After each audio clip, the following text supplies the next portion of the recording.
Listening to WIN, Workers Independent News, a production of Diversified Media.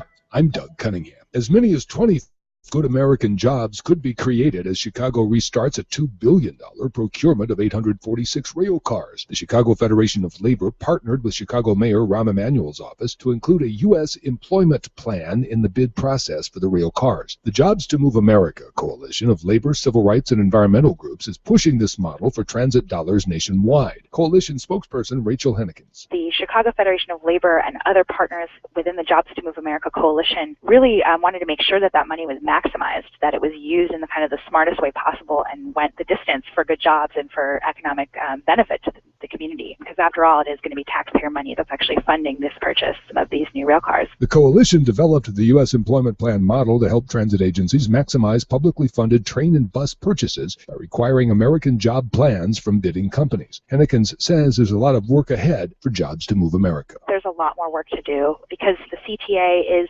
doing this kind of policy with a big purchase, $2 billion, and Amtrak is doing it, and Los Angeles Metropolitan Transportation Authority has also been following suit. But there's hundreds of public transit agencies in cities around the country. There's $5.4 billion a year that's being spent. And what we know right now is that that money isn't being maximized, that a lot of the jobs and the work that's really high value to manufacture these buses or rail cars is happening overseas. The U.S. Senate is expected to vote on final passage of the Bring Jobs Home Act next week. That bill ends tax incentives to ship U.S. jobs overseas. Democratic Wisconsin U.S. Senator Tammy Baldwin says the bill is a much-needed reform to end tax breaks for companies that export U.S. jobs. U.S. jobs have been offshored in recent years, and really regrettably, there's an incentive that's built into our tax code that gives companies write-offs when they move these jobs offshore. These are tax write-offs. And our tax code should never incentivize shipping jobs overseas. So we think it's time to repeal that tax break and not stop there, instead to reinvest those savings in companies that are bringing jobs back. The United Steelworkers Union says a court decision in Indiana striking down that state's anti-union law known as right to work is a victory not just for unions, but for all the hardworking people of Indiana. A Lake County judge struck down the law, but it will be appealed by the state. The Indiana Supreme Court will ultimately have the final say on this case and another similar one. The Lake County judge found the anti-union law in Indiana violates the state constitutional provision that says no person's particular services shall be demanded without just compensation. The law requires unions to provide collective bargaining services to all workers in a bargaining unit, but prohibits dues or fees on workers who aren't union members. You've been listening to WIN, Workers Independent News. For more information, visit laborradio.org. It's time for the Rick Smith Show. I want you to get up now. I want all of you to get up out of your chairs. I want you to get up right now and go to the window, open it, and stick your head out and yell, "I'm as mad as hell, and I'm not going to take this anymore!" I don't want to abolish government. I simply want to reduce it to the size where I could drag it into the bathroom and drown in the bathtub. You bet I cut the taxes at the top. How dare you? How dare you? Go ahead, make my day. The Rick Smith Show starts now.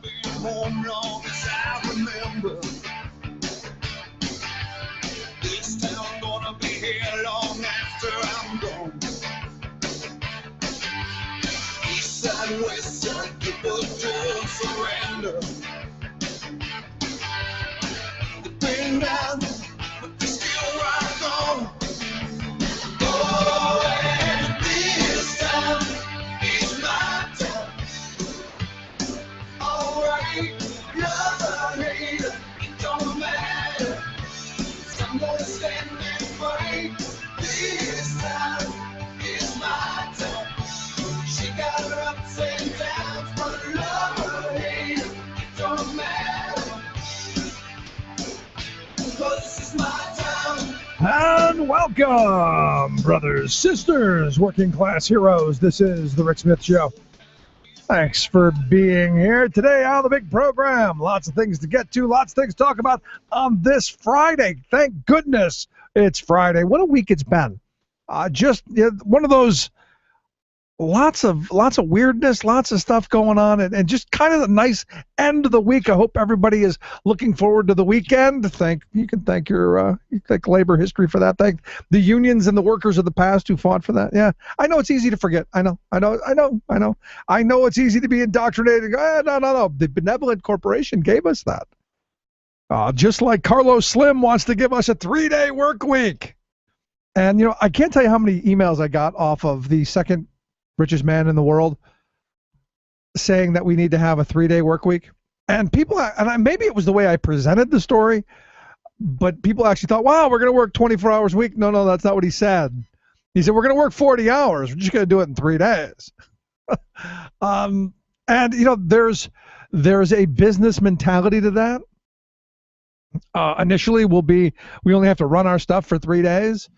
Could probably close down, save some money on electricity, but then eventually it turns into a 7-day operation of people working 40 hours in 3 days. Now, look, when I was in college, I used to work 40 hours over a weekend.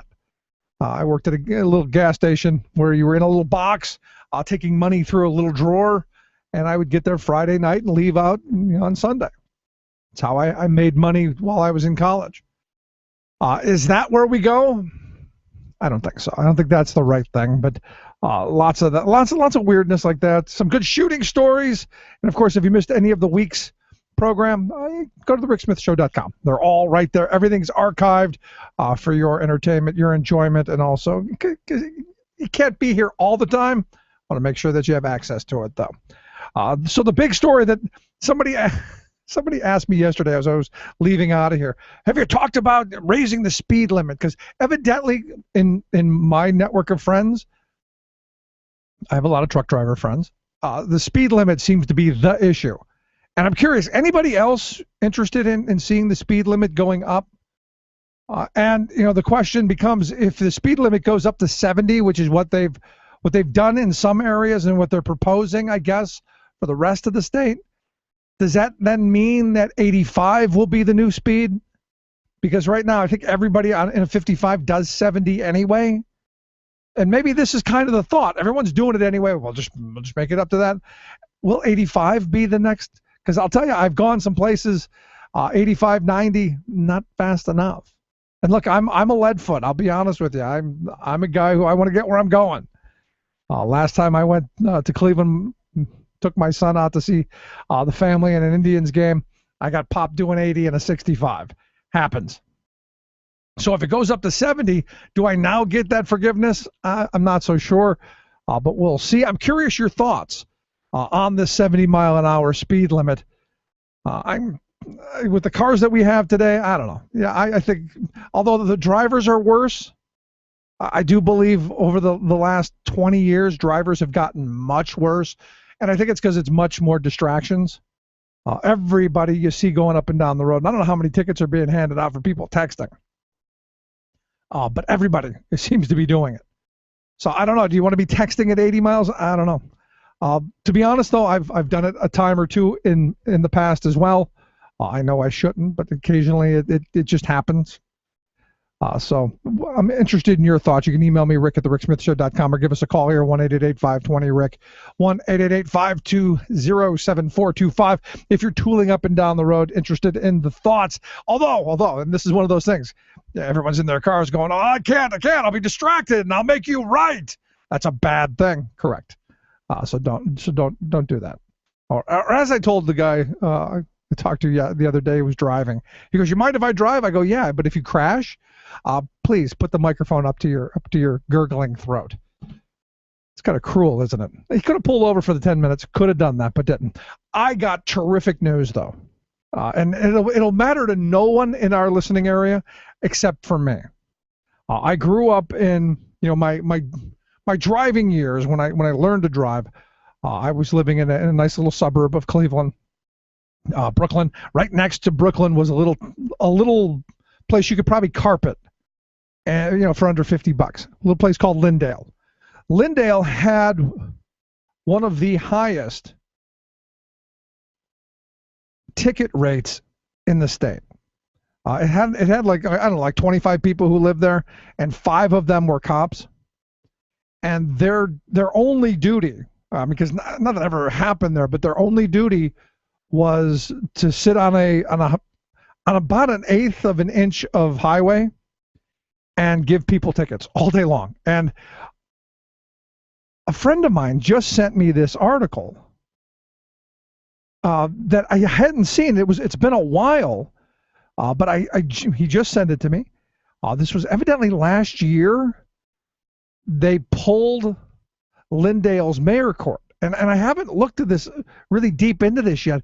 But in Ohio, if you get a ticket, you have to go to like a mayor's court first. If the little town or the little city gives you a ticket, you have to go to mayor's court.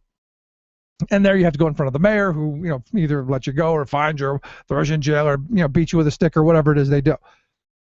This little town of 25 people, they had this kangaroo court where you would go, and if you wanted to fight it, you would get the ticket. You'd go to this little kangaroo court. You'd plead not guilty. They'd send you to the county seat, which was in Parma, and Parma would throw the ticket up. But could you afford to take 2 days off? And that's what they were playing on. So this state senator, this guy named Tom Patton, thought it would be a good idea to protect the citizens of the state from this little tiny community of like 25 people, because everybody in the state knew this area. Because I think just about everybody at one point or another had gotten a ticket going through there. And now what they're saying is, according to this article, Lyndale's in big trouble because they don't have all of the court cost revenue that was coming in from these tickets. So, they would write, these tickets, and you would pay them, because who has the ability to take a day or two off of work to fight this stuff? And, you're going to lose the first round anyway. So that's how they were funding everything. And according to this state senator, this little tiny town of, like 25 people, he said, wrote in excess of 800,000 speeding tickets in over a relatively short period of time. 800,000. And what he said is the only way that they can stay open, their police department, is by revenue tricks, be it hiding in the shadows of 71 or setting up speed cameras on a couple of major roads in the area that are really serving the people. It got me thinking about some of the things that are going on here in our General Assembly. There's some talk of giving little towns, little hamlets, little boroughs of like Lyndale the ability to do just this. And one of my reasons I want the state police being the one giving people speeding tickets. I don't want every little town being a speed trap, because I've seen this run amok. And this is a perfect example. It's you're talking probably 40 years that they've been getting away with this. And now, well, we'll see. But as we go down the road, you're gonna see more conversation, because part of this was they wanted to set up a boatload of cameras around this little city and just nail people constantly. That, to me, is when you're talking about giving these little townships who are struggling financially, and all of these little towns and boroughs and all of these places who are financially struggling because the tax base isn't there. When you give them this tool, if you will, we'll call it a weapon, do we end up in a place where every time you turn around, in the mail is coming something that you've got to pay, that I would consider a tax? Because, how are you going to fight it? I have a friend of mine who said, I got 3 tickets going through some speed camera. I don't even remember doing it. I don't think I was speeding. You can't argue it, because you didn't know when it was. And it usually comes a week or two later where you don't even remember where you were yesterday. So when this stuff comes up, and my overall thought in this whole process is, 1, I don't want these cameras everywhere. 2, I don't want every podunk little town having a radar gun and a speed trap and all of that stuff, because it leads to nothing but mischief. And 3, I'm happy to see that this may have been shut down. The former place that I despised, Lyndale. In fact, this place gave out speeding tickets on Christmas Day. That's how bad they were. On Christmas Day, they were handing out tickets. I'm telling you, we allow that to happen. This is the future. Let's take a quick break. Right back. Stick around. You're listening to The Rick Smith Show. Trees are green, red roses too. I see them blue for me and you. And I say to myself, wonderful world. Yes, it is all about the children, even after they're born. Rick Smith. It's time for the world in two. I'm your host, Luke Vargas, reporting for Talk Radio News Service at the UN. A Gaza school operated by the UN's Relief and Works Agency for Palestine Refugees, also known as UNRWA, was struck by artillery shells today, killing, according to UN Secretary General Ban Ki-moon, women and children, as well as UN staff. The UN headquarters still won't confirm who fired on the school, but UNRWA is pointing the finger at Israel, saying they were given no warning about imminent shelling, and that they'd provided the Israeli Defense Forces, or IDF, with the GPS coordinates of the compound. Israel, meanwhile, is not confirming or denying it was responsible, and the IDF suggested that since rocket fire from Hamas was recently detected nearby, the school could have been struck by a rocket that fell short of its target. The IDF also tweeted that they had warned the Red Cross to evacuate the school yesterday, and that the Red Cross and UN received those warnings. Staying on Gaza a day after the UN announced that rockets discovered in another UN school had gone missing, the world body provided more details today about what went wrong. After the weapons were found on Tuesday, the UN evacuated the school, reached out to local authorities, and posted one person in front of the building to guard it. Yesterday, civilians rushed the site, overran the guard, and entered the school. By the time the UN could locate the rockets, they were gone. UN spokesman Farhan Haq said today that posting a solitary guard was, quote, probably not sufficient. And finally, we said yesterday we would play audio of Ban Ki-moon answering a question about the wisdom of accepting a free plane ride from Qatar that allowed him to travel to the Middle East last week. The State Department quoted Ban as saying there was no time to weigh the rules, while the UN heard the same quote as wait and lose. Take a listen. We do not have much time to wait and lose. For more global news headlines, visit talkradionews.com. This is the Media Matters Minute. I'm John Kerr. The FAA banned flights to Israel for 48 hours over safety concerns stemming from Israel-Hamas fighting. On Fox News' The Kelly File, host Megyn Kelly claimed that the Obama administration's move represented a victory for Hamas in a boycott of Israel. Breaking tonight, did the Obama administration just pick a side in the Israeli-Palestinian war? And was it the wrong one? Kelly fraudulently illustrated her point by drawing a contrast between with what she falsely called the administration's failure to issue a similar flight ban over Ukraine. The ban was extended despite the fact that there is no similar ban in place on flights over Afghanistan, Pakistan, Yemen, not even one over Ukraine, where a commercial airliner was just shot down. But Kelly was wrong. As the Washington Post reported, the truth is that, quote, the FAA had already prohibited flight operations over Crimea beginning in April. After the Malaysian Airlines flight was shot down over separatist-controlled territory, the FAA expanded the ban to include eastern Ukraine as well. For more on this and other stories, visit MediaMatters.org. Chances are, when you took a shower this morning, an AFSCME member made sure that water was clean. When you drove to work, an AFSCME member maintained the road. When you rode an elevator, an AFSCME member inspected it. I'm David Philman, Executive Director of AFSCME Council 13, the American Federation of State, County, and Municipal Employees.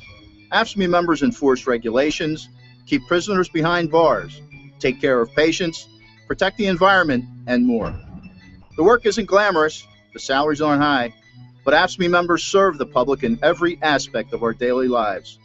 Chances are, you'll never see that AFSCME member working in a sewage plant, diving underwater to repair a bridge, or answering a 911 call.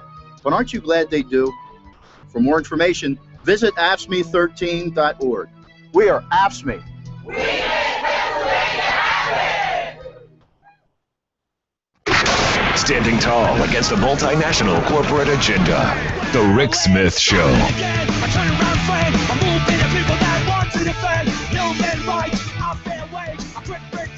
Decent days, quality is in play. Workers should organize without haste. Have the vote in your workplace. Work with your manager face to face. Let's go! It's starting again. The change, a new labor reign.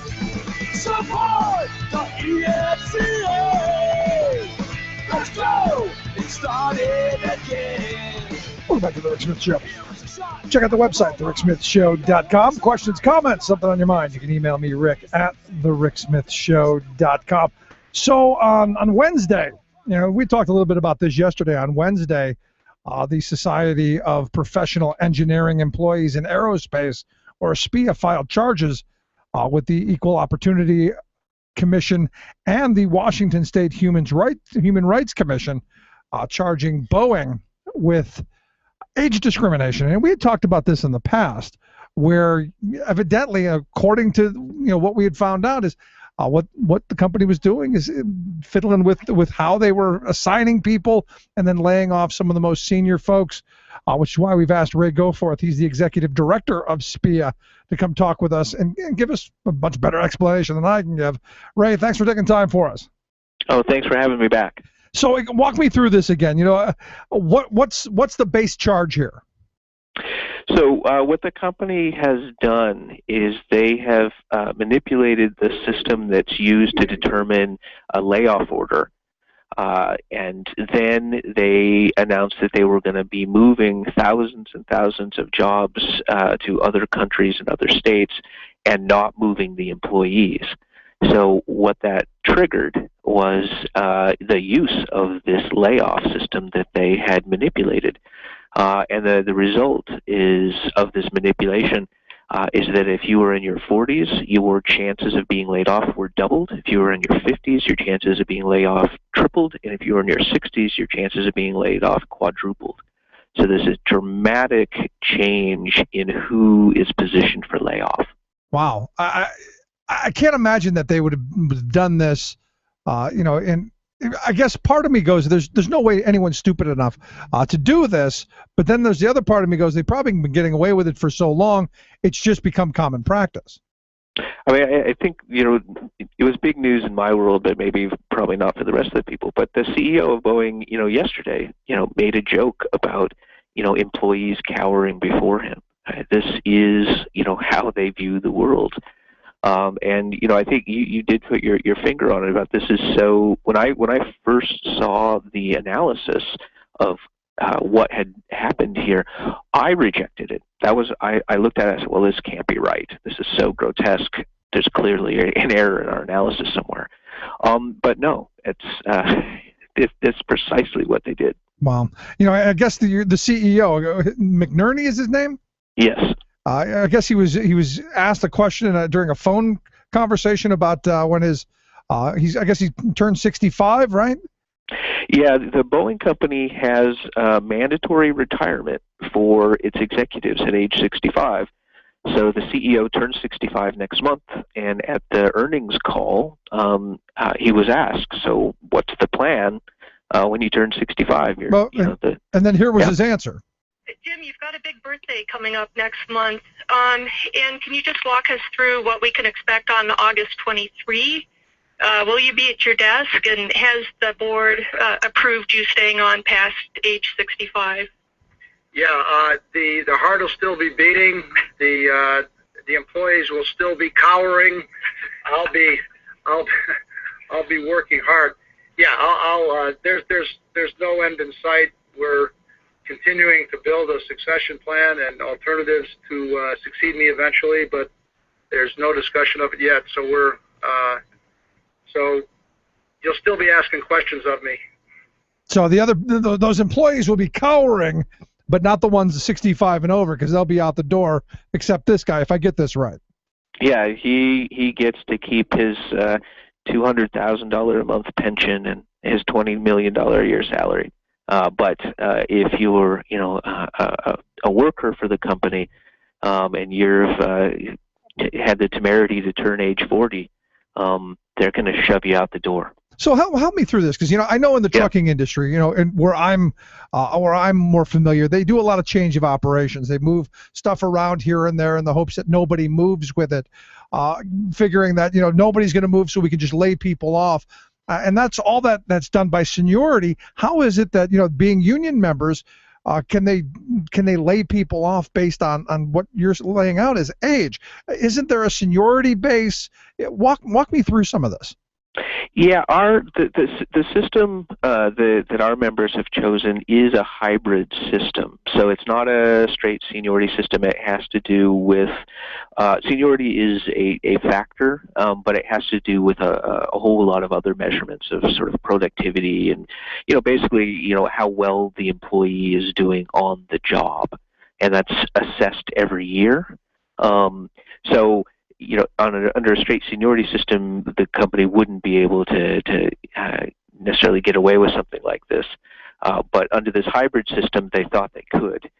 And we first found out about the manipulation of the system because it was management whistleblowers that came forward and started telling us that they were being ordered to make these manipulations and that it was going to result in discrimination. And so it was management's own dissenters that told us where to look, and when we were able to analyze the data, it was clear. Oh yeah, there's a deliberate scheme here, and you can plot out exactly the impact upon employees by age group.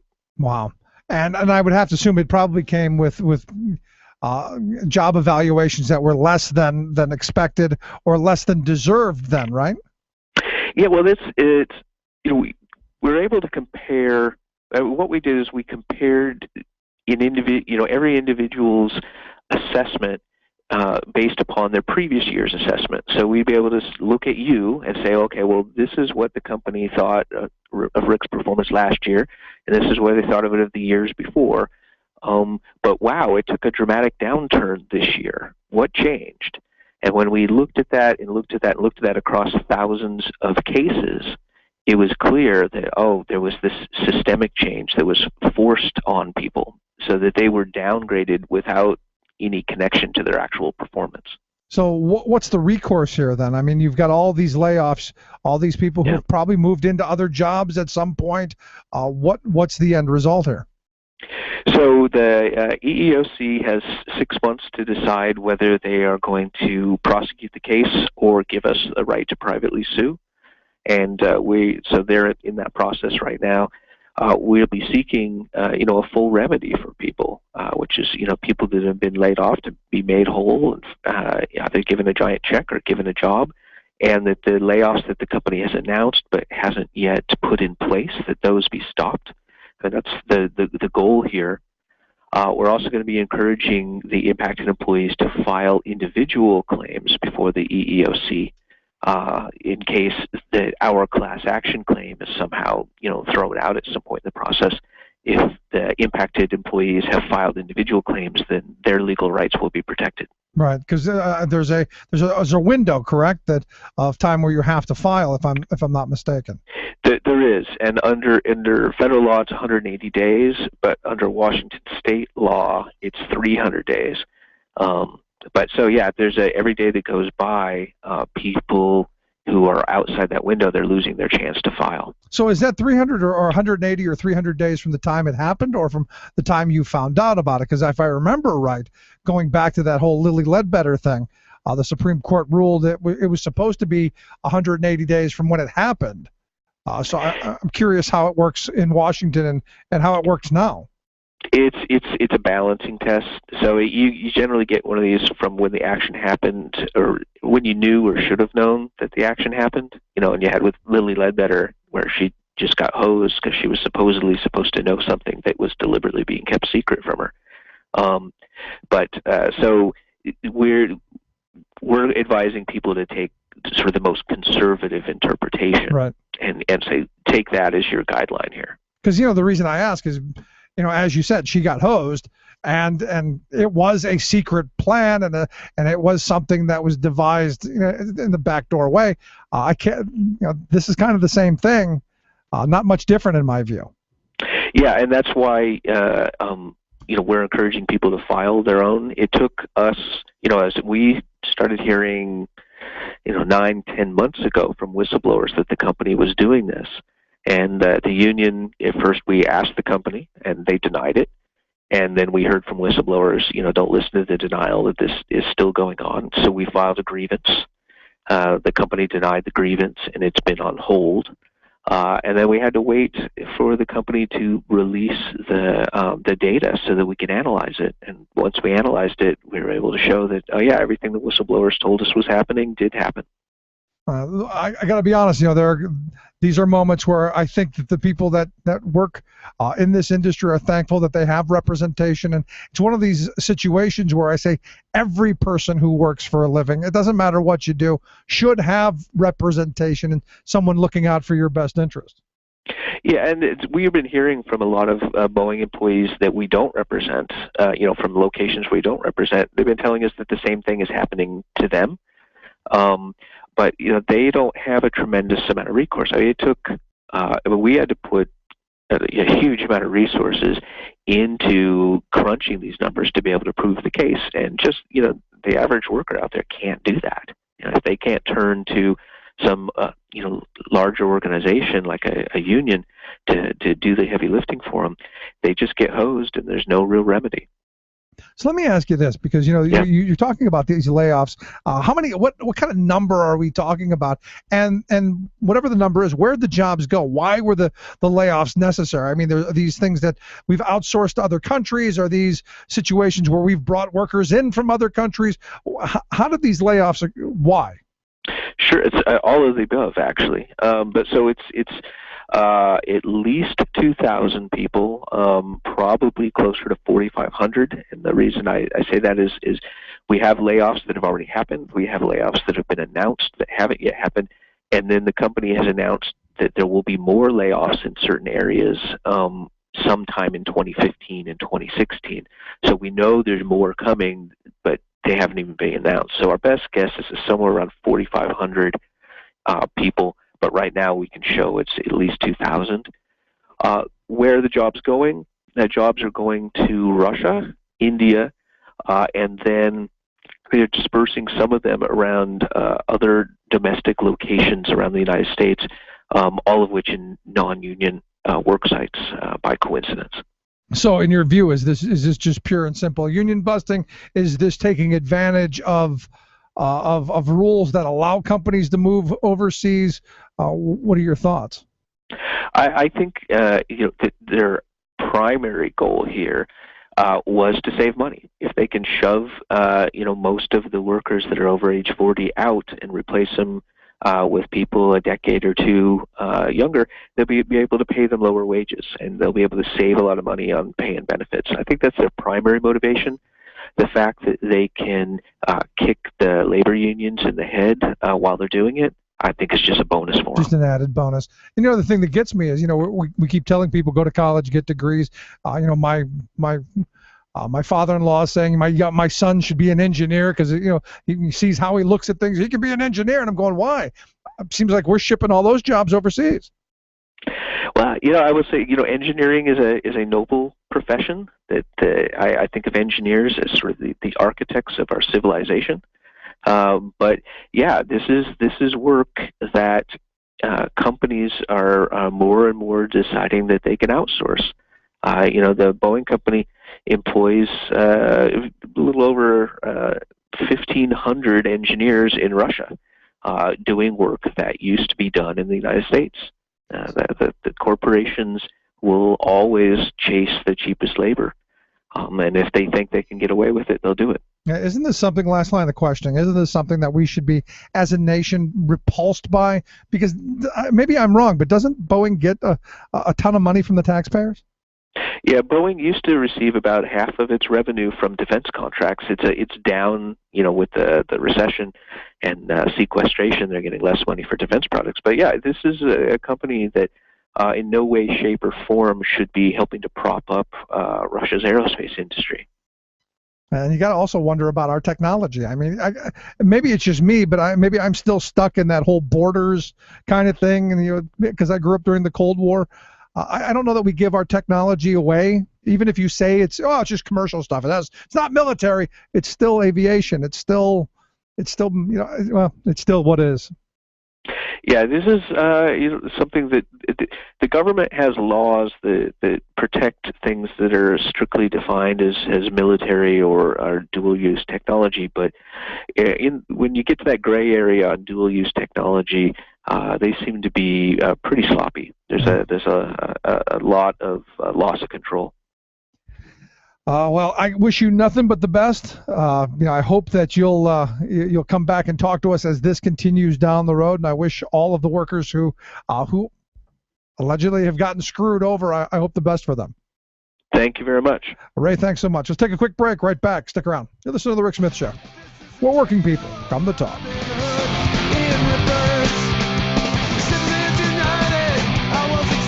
The kids are united, they can never be divided. As yesterday, there's a brand new chef today. Uncovering the con in conservatism.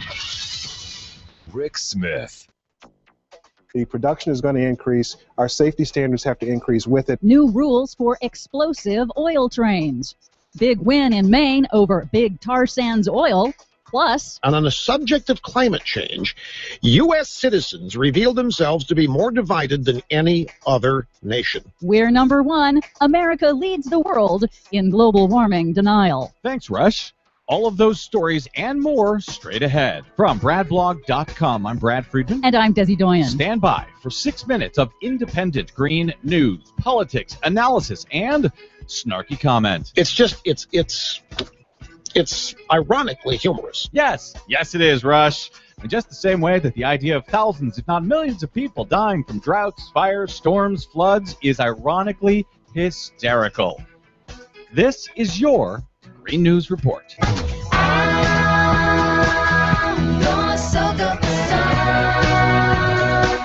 Okay, Desi Doyen, as we go to air today, breaking news out of Virginia. 2 people were killed and at least 26 others injured on Thursday after a powerful storm swept through a campground filled with vacationing families. The storm brought heavy rains, fierce winds, baseball-sized hail, snapped towering trees, sending some crashing onto tents, campers, and cars at the Cherrystone Family Camping Resort in Cape Charles, north of Norfolk. One of the campers, Jordan Burtock, tweeted, "Just lived through a tornado. Children are missing. People are dead. Trees are down. Campers are flipped." Yes, it was a really stunning, powerful storm that came up so quickly. The National Weather Service had not yet even issued a tornado watch. They did issue a tornado warning, but they only had about 20 minutes of warning before it hit. So what kind of cheery news do you have for us today, Des? Well, let's see. How about new rules for oil trains? Sounds like fun. After a rash of oil train explosions amid the U.S. drilling boom, including one in Canada last year that incinerated the downtown of Lac Megantic and killed 47 people, well, now the Obama administration has proposed new rules to phase out within 2 years a type of rail car that is prone to rupture. Transportation Secretary Anthony Fox defended the proposed rules in an interview with PBS NewsHour. Crude by rail shipments have increased from 2008 for 9,500 carloads to more than 415,000 carloads, a 4,000% increase. So the production is going to increase. Our safety standards have to increase with it. The proposed rules include new speed limits and flammability testing for North Dakota's Bakken shale oil. Now, while the railroad industry is receptive to the new rules, the oil industry is not, because it will raise their shipping costs. Ron Ness of the North Dakota Petroleum Council seems to think the danger is overstated. At 99.7% of the time, rail movements get to their destination safely. Oh, well, that's good. 99.7% of the time. Why complain? Rachel Maddow spoke about the lobbying against new rules for these oil bomb trains just a few months ago. Lobbyists for the rail car manufacturers said the same thing. These rail cars are getting a bad rap. They're totally fine. We swear we love explosions. Score one for the little guy over big oil. The City Council of tiny South Portland, Maine has voted to block the use of its port to load and ship heavy tar sands oil from Canada over concerns about pollution, oil spills, and climate change. The ban passed despite a massive oil industry PR campaign that reportedly spent over $700,000 in advertising in the small town of just 25,000 people and even bussed in supporters to City Council meetings. The American Petroleum Petroleum Institute is threatening to sue to force the town to allow the shipments. Of course they are. This is the case where they're trying to figure out how to get these tar sands out of the country. With Keystone XL potentially being blocked, they're looking at reversing a pipeline which currently goes from the East Coast up to Canada. They want to reverse it to send the tar sands out through Maine, and that's what the town is trying to block. Yep. We're number one. World in global warming denial. In a broad survey of public opinion conducted by Ipsos Mori across 20 developed countries, the United States is the most climate change denying nation on the planet, with the highest percentage of people who reject the global scientific consensus that humans are causing dangerous global warming. Naturally, right-wing radio host Rush Limbaugh takes credit for dumbing down America. Why would the U.S. be the leading nation with the highest amount of doubt about the conventional wisdom of climate? Why do you think that would be? I think that's exactly right. Me. Yes, you, Rush. More specifically, the fact that America has more corporate radio than any other nation in the world, I suspect. So, of course, we hear more of the corporate lies from the fossil fuel industry through their mouthpiece known as Rush Limbaugh. There are signs of change, however. A new Media Matters analysis finds that in the first 6 months of this year, the network news shows covered climate change as much as they did in the last 4 years combined. That would be good news as long as you don't pay attention to how little they covered it in the last 4 years combined. Trying to look for the good news. Ever the optimist. For much more on those stories and the ones we couldn't get to in this busy news day, check out our website at greennews.bradblog.com. While you're there, please consider a donation to help keep the Green News Report on your public airwaves. Someone's got to fight against Rush. From bradblog.com, I'm Brad Friedman. And I'm Desi Doyen. And this has been your Green News Report. What you say about his company is what you say about society.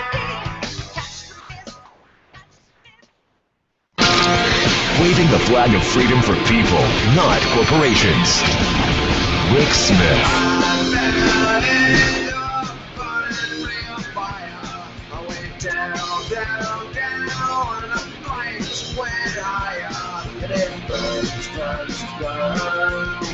That ring of fire, 1-888-520-RICK, 1-888-520-7425. Check out the website, thericksmithshow.com. So what do you think of that? I mean, you listen to these schemes, and they've been going on for years. This kind of manipulation. Anybody surprised by it? A big company like Boeing, anybody surprised that they would manipulate the game to try and figure out, hey, how can we get cheaper workers? I mean, anybody surprised by it? And the fact that the only reason that we're hearing about this case is that there was a union of really smart people who said, maybe we should look at this, and not to mention management people going, hey, that could be us. That could be us that happens to. Blowing the whistle.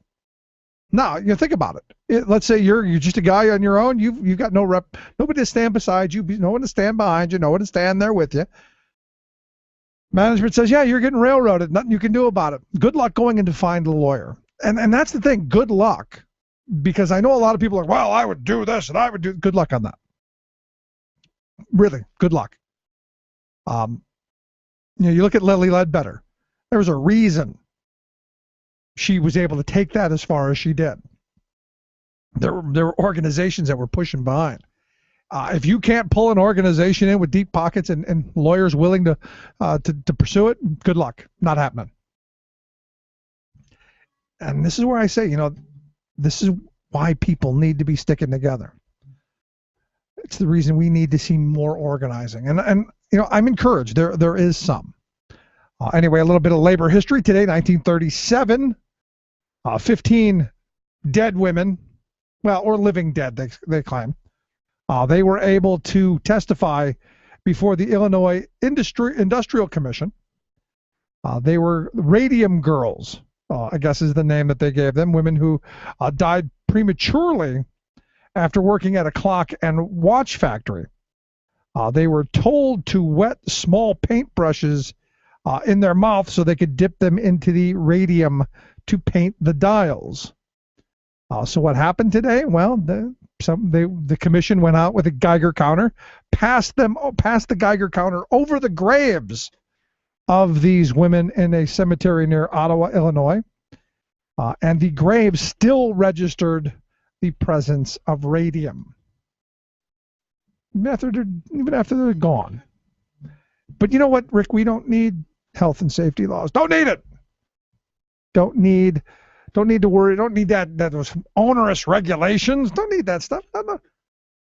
You know, they should have known better, right? Yeah, right.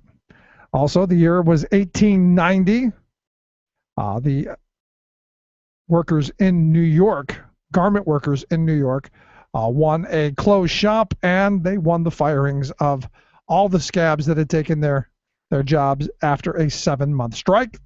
I think that's a great thing. We should be talking about it. And also, today in 1877, what is believed to be the very first general strike in the history of the nation, it occurred in St. Louis as railroad workers began their strike.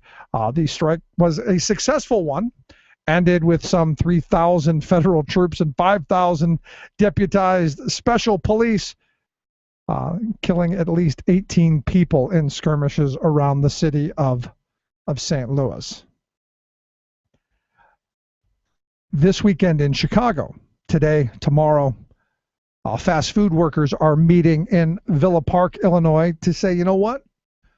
And this is the exciting part of all of this, because there is organizing going on. There are people who have said, you know what, we've had enough, and we can't do it alone. We're going to do it together. And that's why I thought the SPIA story was so important. You know, these are people who are these are brilliant people. These are the engineers. These are the people who did everything they were supposed to. They went to college. They got, you know, advanced degrees. They took out loans of their own. They did what we're told we should be doing. What I'm told my son, who is a bright kid, my father-in-law wants him to become an engineer like he was. And I'm going, I don't know. I don't know if an engineer is the right way to go. He's going to follow whatever passion he wants. I'm not going to push him in any particular direction, unless he wants to do something stupid. But no, I'm kidding. But I worry. You go and you do these things, and what happens? SPIA is one of the very few professional unions in the country, and you don't see as many as you should today. You saw a lot more in the past. Back in the 50s and 60s, every profession had a union. Every profession had a guild or an association or something to level that power. So we'll see where that goes. But this weekend in Chicago, the Chicago area, about 1,300 people are going to show up from McDonald's all across the country. One of the people in attendance, a woman named Sherry Desline. She's a 27-year-old single mother of 4. And you go, this is her sole job. She's saying, look, I make $7.35 an hour after 10 years on this job. So that she's just a pimply-faced teenager. Yeah, 10 years ago. Just people with second incomes. Well, I don't think so. According to her story, they live with her mother, but her income is what pays the bills. And as she points out, you just can't make it on what is about, $15,000 a year. They're saying $15 an hour is what needs to be the wage, and they're going to do whatever it takes to get to that point to make sure that, in my view, work is respected. And you go, well, $15 an hour at McDonald's, that's ridiculous. Well, you know what? They used to say that, about manufacturing jobs back at the start of the Industrial Revolution. Remember, those jobs that we now look to as good family-sustaining jobs, those manufacturing jobs, you go, oh, wow, those pay a lot. They didn't. Do you know why they do? Because there was an era of organizing. Unions built that stuff up. And the same thing here in the fast food industry. The jobs that are here, the jobs that can't be outsourced, the jobs that can't be sent to China or India or who knows where, Those are the ones that you got to figure out how to make those family-sustaining wage jobs, one way or another. And as this Sherry points out, look, the person who owns the McDonald's, they're doing really well. They've got nice houses and vacation homes and cars and all kinds of stuff for their kids. Why can't we, the people who make that money for them, why can't we do well as well?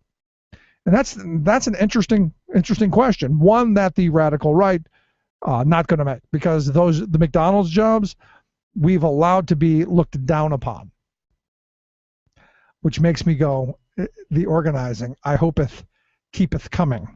Quick break, right back. 7, and I'll go to work at night. I got no time for living, yes, I'm working all the time. It seems to me I could live my life a lot better than I think I have. I guess that's why they call me the working man. Making the blue blood see red. The Rick Smith Show. Would you dive 14 feet deep in the Susquehanna to keep a bridge safe? Would you spend night after night with prisoners to keep your community safe? Would you spend Christmas Eve plowing snow to keep roads safe? AFSCME members do. Men and women who choose to serve in public service. Mine inspectors, 911 dispatchers, healthcare workers, parole agents. You may not think about them, but no, they're all thinking about you. This message brought to you by AFSCME Council 13. Media outlets across the country trumpeted the stunning news with headlines like this: Citigroup punished. At last went the storyline. The Justice Department brought down the hammer on one of the greed-headed Wall Street giants that are guilty of massive mortgage frauds that crashed our economy 6 years ago. While millions of ordinary Americans lost homes, jobs, and businesses and still haven't recovered, the finagling bankers were promptly bailed out by Washington and continue to get multi-million-dollar bonuses. So, hitting Citigroup with $7 billion in penalties for its role in the calamitous scandal is a real blow for justice. Well, sort of. Actually, not so much. While $7 billion is more than a slap on the wrist, it pales in contrast to the egregious nature of Citigroup's crime and the extent of the horrendous damage done by the bankers. In fact, when it announced the settlement, the Justice Department itself pointed out that Citigroup's fraudulent acts, quote, shattered lives. For most of us, paying billions is impossible to imagine, much less do. But this is a Wall Street colossus with $76 billion in revenue last year alone. It rakes in enough profit in 6 months to more than cover this punishment. Also, the bank will get to deduct 40% of the penalty from its income tax. Then there's this little number that the prosecutors failed to mention when they announced the settlement. Citigroup's taxpayer bailout in 2008 was $45 billion, 6 times more than it is now having to pay back. This is Jim Hightower saying, even by Wall Street standards, pulling a 600% profit from grand larceny is a pretty sweet deal. One clear indicator that this punishment is way too light is that on the same day it was announced, jubilant Wall Street investors jacked up Citigroup's stock price by 3.6%. Hightower's commentaries are brought to you by the Hightower Lowdown, the monthly newsletter with Hightower's populist take on what the powers that be are up to. Find out more at hightowerlowdown.org. Exposing GOP hypocrisy. The Rick Smith Show.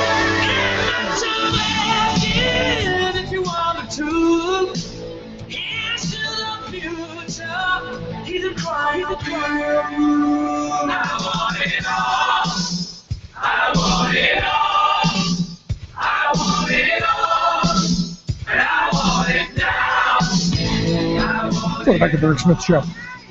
So the Annie E. Casey Foundation, they've released their 25th edition of Kids Count Data Book. It's this idea, taking a look at what it's like to be a kid in the U.S., what situations are, poverty, education, all of those things. Some good news, some bad news, but some bad news. And bad news especially, as this report points out, if you're a kid in a Republican state. The good news, they say, begins with what they found as children who are not proficient in math and reading is steadily declining. You know, we're doing more to make sure that kids have the ability to read and do minimal math. It also points out that the number of children attending preschool is improving steadily. Those are good things. Also points out the number of children with a parent without a high school diploma has dropped from 22% in 1990 to 15% in 2012. That is either one of two things. One, we're doing a much better job of getting high school kids to graduate, or two, maybe we're educating them enough to not get pregnant. Just my thought. I'm not sure. The bad news, however, and this isn't really surprising, childhood poverty is continually on the rise. It had dropped, from 1990 to 2000. It had dropped down to 16%. Now back up over 22%. They point out that 13% of children are now living in a community where poverty is 30% or more. So we're seeing more kids, according to these reports, more kids living in poverty-ridden areas. And this is that roller coaster. When I was a kid, you had, concentrations of kids living in high poverty areas, and kind of moving back to that. At the state level, the Northeast did the best. Had the highest overall ranking of child well-being. While not surprising, the South and Southwest not so good. In fact, Arizona, Louisiana, Nevada, New Mexico, and Mississippi all ranked at the very bottom, where you had Massachusetts, Vermont, Iowa, New Hampshire, Minnesota at the top. And again, what it points out is you've got these Republican-led states with Republican-led legislatures and governors who, well, they've pursued policies that are making things worse. And if it comes down to cutting education spending, it comes down to cutting social service programs. It's a lot of this stuff that you just you go, are you surprised? I mean, honestly, are you surprised, where things are?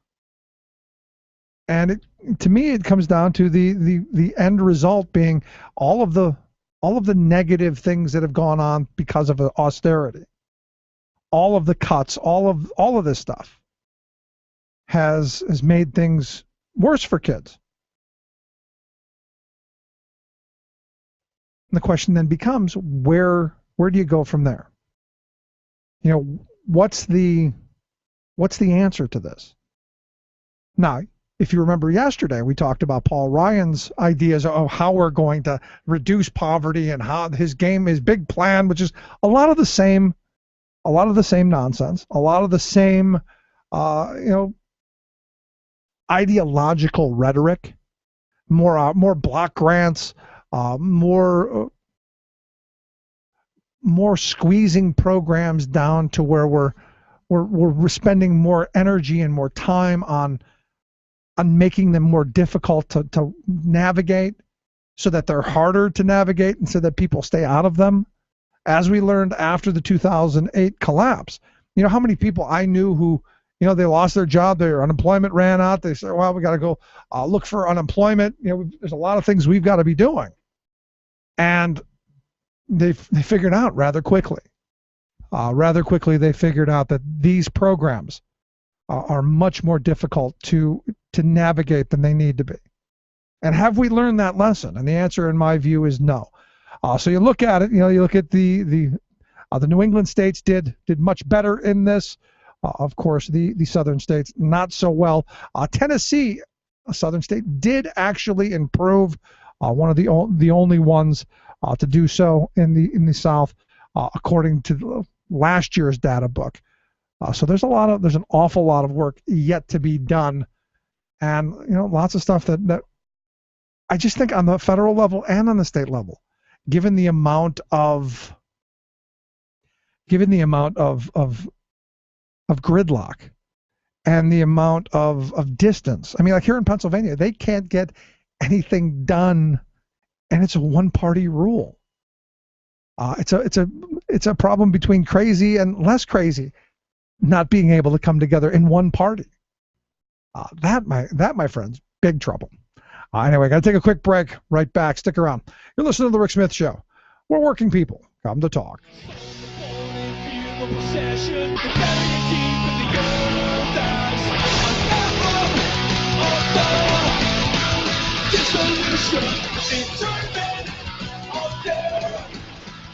Public liberty, someday, somewhere. Today's empires, tomorrow's ashes.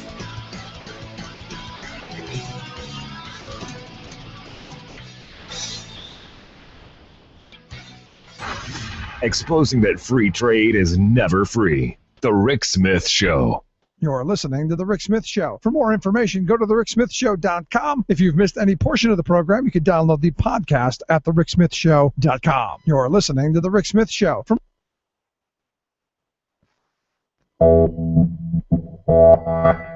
You're listening to WIN, Workers Independent News, a production of Diversified Media Enterprises. I'm Doug Cunningham. As many as 20,000 good American jobs could be created as Chicago restarts a $2 billion procurement of 846 rail cars. The Chicago Federation of Labor partnered with Chicago Mayor Rahm Emanuel's office to include a U.S. employment plan in the bid process for the rail cars. The Jobs to Move America coalition of labor, civil rights, and environmental groups is pushing this model for transit dollars nationwide. Coalition spokesperson Rachel Hennekens. The Chicago Federation of Labor and other partners within the Jobs to Move America coalition really wanted to make sure that that money was maximized, that it was used in the kind of the smartest way possible and went the distance for good jobs and for economic benefit to the community. Because after all, it is going to be taxpayer money that's actually funding this purchase of these new rail cars. The coalition developed the U.S. employment plan model to help transit agencies maximize publicly funded train and bus purchases by requiring American job plans from bidding companies. Hennekens says there's a lot of work ahead for Jobs to Move America. There's a lot more work to do because the CTA is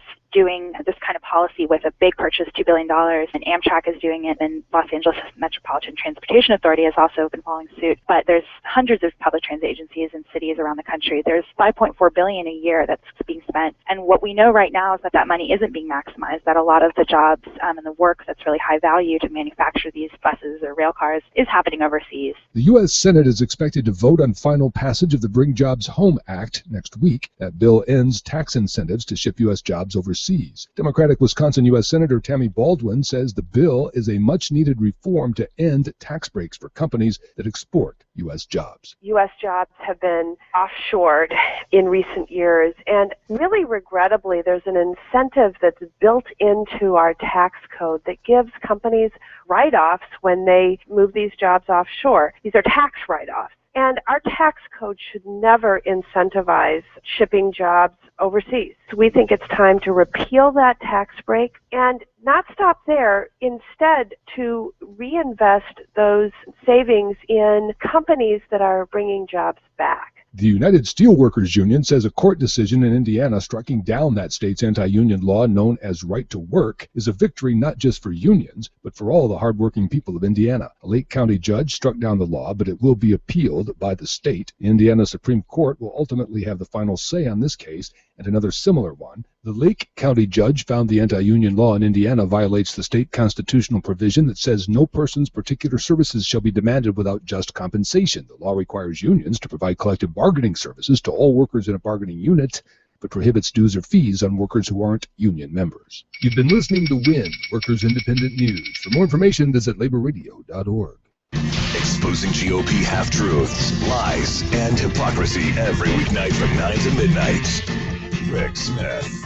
Everything's raising but the wages. Everything's raising but the wages. Gasoline, groceries, and our raises. Everything's raising but the wages. Welcome back to The Rick Smith Show. Check out the website, thericksmithshow.com. Questions, comments, something on your mind, you can email me, rick at thericksmithshow.com. I'm going to have to strangle my producer, who keeps playing that with the old time on it. It's, the old live time on it. I'm going to reach across the counter and give them a good strangling there. Anyway, of course, if you missed any portion of the program, thericksmithshow.com. So yesterday, what we talked about, the Senate voted 93-7 to advance a bill that would bring jobs back. And a lot of talk about jobs. If you remember 2010, the Republicans ran on jobs, laser-like focus. Not so much really actually happening. A lot of talk about how we bring back jobs from other countries. I've always said, maybe we start, just a thought, maybe we start demanding that the things that we purchase be produced here. Local procurement. Sounds like a great idea. And I see this story from Chicago, where Mayor Rahm Emanuel, who I'm not an overly huge fan of, announced that they, along with the transit authority there, are going to look at buying about $2 billion worth of new rail cars, and in it, demanding that the people who put a bid in have a U.S. employment plan. Here to talk a little bit about this is the Chicago Federation of Labor's president, Jorge Ramirez. Jorge, thanks for taking time for us. Rick, thank you. So walk me through this. This idea that when someone puts a bid forward, they've got to lay out their employment plan for the future and for how this is going to play out. Explain that. Yeah, basically in a nutshell, Rick, is what it is. What you just laid out. It's called the U.S. employment provision. What it does is it requires bidders to provide the number and type of new jobs they'll create as a result of the project. So in this case, we're talking about a $2 billion project that would create as many as 846 new rail cars for the city of Chicago. And understand this is the first of a number of procurements that will take place in the future. Now, because there's federal money involved, there's only so much that you can do. You can demand that those jobs be local, but you can ask the questions that are relevant. What we did was partnered with Lane out of California and used their expertise in order to help shape what the bid process would look like. And Mayor Emanuel, to his credit, and he does deserve credit, was open to the plan and open to U.S. jobs. And what this would allow us to do, this coalition of labor, community, and even business, would then be able to talk to the bidders and see how they score on those measures, and then go and meet with them outside of the city of Chicago, participating, and then have us as a coalition of labor, business, and community say, how can we bring these jobs to Chicago? So this is a bigger, different way of doing things than we've done in the past, of bidding just being based on who is the cheapest bid, right? Exactly. This falls into that whole line. Everybody talks about what does it mean to be economically patriotic. This is one of those ways that you can demonstrate that. What we found out, in manufacturing, it's very popular now, but just a few years ago, people were not talking about manufacturing in the way that they are now as the anchor in our community portfolio of jobs. And the reason why that's so important is, as we know now, that the next innovations follow manufacturing, and the manufacturing job multiplier is in the range of 5 to 7, which is important for us. And the other part of this, and the part that I find most important, is I look at the bridge that was done out in California, the Bay Bridge there outside of Oakland, and it's still not, in my view, complete. They're still doing work on it, and most of it's made with foreign steel, foreign welders, and not that there's a problem. I'm of the mindset that things should be done locally, and because I want the guy who built it to actually maybe be sitting on that train. No, that's exactly right. I mean, look, the labor movement has espoused this notion for years, and it was, not that long ago that what folks would consider patriotism and or protectionism, actually, they would say, look, that's not something that we're in favor of. We're about building economies and playing in the world economy. But what we found out is doing that is, in many aspects, very unfair to the workforce in the United States. What we want to make sure is that our skilled labor has a continual pipeline of jobs that they can do in their own, starting with the ones in their own communities. And that's important to us, and it goes to that whole line of economic patriotism that I think U.S. companies should be mindful of. And I don't see anything wrong with saying, look, if you can, use the steel that's made in America and made by folks in America to build a bridge of that nature and of that size and magnitude, that it should have, an imprint of the local economy built into it. And that's just something that we believe in. I mean, organized labor is about building strong communities and making sure that people have access to quality jobs. Now, let me ask you this, though, then, because I look at our trade agreements, And you look at some of the agreements we've made around the world. How is this something that runs against our trade agreements? I mean, you look at our agreements with NAFTA. It's the least restrictive trade barrier. You can't prop up, domestic industries. Does this run afoul of our commitments globally? Rick, I would argue the opposite. This is actually a move in the direction of what our trade agreements were intended to be from the beginning, but failed. You look at what happened with the first big trade agreement in NAFTA. It was supposed to create about 180,000 jobs. We probably lost closer to 500,000 jobs because of that. And, during the campaign season, the rhetoric heats up, and you had both candidates in the last presidential cycle saying that NAFTA needed to be fixed. They haven't done anything to fix NAFTA, since it happened and the devastation that it caused. We do some trade adjustment assistance dollars for folks that have lost their jobs because of some of these bad trade agreements, but we got to stop doing that. There's nothing wrong with saying that we should participate in the global economy, but it shouldn't mean that we're exporting good jobs and importing low wages. That's not right. It's not in what my grandparents' generation came back from World War II and fought for a growing middle class. It's not the vision they had for the country. So the reality, Rick, is that the middle class is the smallest it's been since the time that you spoke about. In the 1950s, really, if you look at it going back to the 1950s, the middle class is the smallest it's ever been. The gap between wealthy and poor is the largest it's ever been. We can do better than that. And we should be doing better with, and there was this idea of the past, and my grandfather had talked to me about it a number of times, that when we did something for ourselves, it was about making all of us better, not just a handful of us. And that's why I think this is a great idea. Now, I understand back in May, the Chicago Transit Authority had decided to throw out a couple of bids from a couple of bidders. Is that true? Yeah, that's accurate. What happened was they put the bid out there not in an RFP format, but an RFI format, which really, unless you're involved in this kind of stuff professionally, you don't really understand. It's difficult to understand what the difference is. But basically what we did was we went and, had some, lengthy discussions with the mayor, and these discussions lasted over a year's time. And he was pounding through issue by issue, and then, the mayor studying it and making sure that his expertise was added to it. And we have to give him credit for being open-minded about this and willing to see things, in a way that we thought was acceptable, and to every party involved, and ultimately to the city folks here, and the opportunities that might wait for them if we can get one of these bidders to come and do final assembly or even more here in Chicago. Could have tremendous consequences and benefits to the community. So it wouldn't have happened unless we, were able to reach across the table and deal with somebody that understood what we were trying to do. Right. I believe it was his experience in the White House that allowed him to kind of see that bigger picture on the jobs front, and he did. He understood it very quickly what we were trying to say. It was the details that had to be worked out, and we were able to do that. Now, you're saying that this $2 billion of new procurement of these up to 846 rail cars could create somewhere in the neighborhood of 20,000 American jobs. Is that right? Yeah, around that number.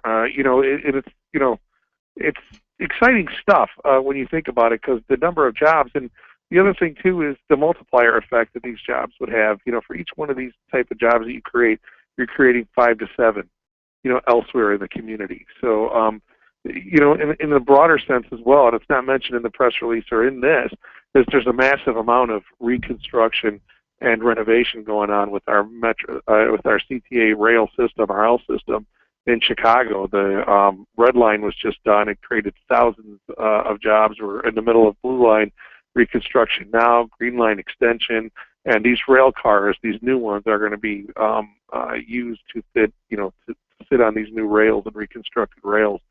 So it's part of an entire project that spans and goes well beyond even the $2 billion in this bid alone, and there will be more rail car bids in the future as well. And what we want to do is establish a good pattern for doing these type of procurements, show that they can be done in a way that's beneficial to the communities in which this equipment is housed in. And maybe not So, just rail cars, but also, I don't know, all the roads that need to be redone and all the bridges that need to be repaired and replaced, and all of our infrastructure. Maybe a complete different way of thinking and how we do all of the things that we do for ourselves, away from the lowest bidder got the job to the best bidder for society got the job. Yeah, well, that's important. And the reason why it's important is this. I mean, when I think, to President Obama's credit, he tried to do an infrastructure bank, but he was met with stiff opposition from the Republicans that did not want to have anything to do with it. But really what they did was they didn't just say no to the president on an infrastructure bank. What they said was no to thousands of American jobs, because you can't export or import roads that are already built from somewhere else. You've got to do the roads and the communities that they lay in, right? So that's why the infrastructure is so important. That what people really need to know, though, is that we used to rank number one in infrastructure worldwide against all other industrialized nations. We're not even in the top 3 right now. The American Society of Civil Engineers has given us a D- rating on our infrastructure. There are thousands of bridges in the United States that are considered fracture critical by the Society of Civil Engineers. So, this is the experts saying your bridges are ready to go down, and some of them have. And that's not even including the rail bridges. That's not within their purview, to do the rail stuff. But all the other bridges, there's thousands of them. There are bridges here in Illinois where buses stop, the kids run across, and the bus meets them on the other side, And Illinois has pretty good infrastructure relative to other states. We've got a governor who's done more miles of road than any other governor in the nation. And that's important because every time he rebuilds a road, he lays fiber down for next generation communications. But that's the kind of stuff that needs to start happening all over the country. So we're addressing those needs in Illinois. Back 4 years ago, when there was no infrastructure being done nationwide, we had a $31 billion infrastructure for roads, bridges, and rail in Illinois, and it's what got us through the recession. We used to do those things. I remember there was a socialist president we had, Dwight David Eisenhower, the good socialist president back in the 50s, who built the interstate highway system with federal money, oddly enough. I'm not quite sure how they did it, since we can't seem to fix the bridge outside of our neighborhood. And I've been telling all of my labor friends what you should be doing here in Pennsylvania anyway is get an app for people's phones, and as soon as you're going over one of these bridges, say, hey, call mom. You might not make it to the other side. Right. It's sad but true. Look at the travesty and the things that happened in Minnesota when that bridge collapsed there. But it was the rail bridge that happened less than a year ago here in Illinois that fell on top of some folks that were waiting for a light to turn green. The bridge just collapsed right on top of them and killed a grandmother, grandfather. Those things don't need to happen in America. This is all, part of why folks are frustrated with the political system and the structure, because these problems are out there. They're visible. You can see them. You drive on them every day. They need to be fixed. We have the wherewithal to do it. We just don't have, for reasons of political expediency, decide to do other things or do nothing at all. No. And assign blame instead of really fighting for who gets credit for fixing something. I don't care who gets credit for it. I just want it to get done. I don't like the fact that Singapore is number one in the world in transportation and in transportation investment and all of those things that in the past, as you pointed out, we used to be. Yeah. I mean, there's a lot of other metrics that we use to gauge what our economy and the health of our economy, and it's shocking if Americans really do. I mean, we used to rank number one in upward mobility, economic upward mobility. That means the ability to jump from lower class to middle class to upper class. We used to rank number one. We're number 7 right now. In the standard of living, we used to be ranked number 1, in the 1950s and for many years after that. But we're 12, knocking on the door at 13 right now. Yep. It's not going in the right direction, and people can do something about it. And what we've done here with the CTA bid and with partnership with the mayor is a manifestation of political will meeting, social and community needs.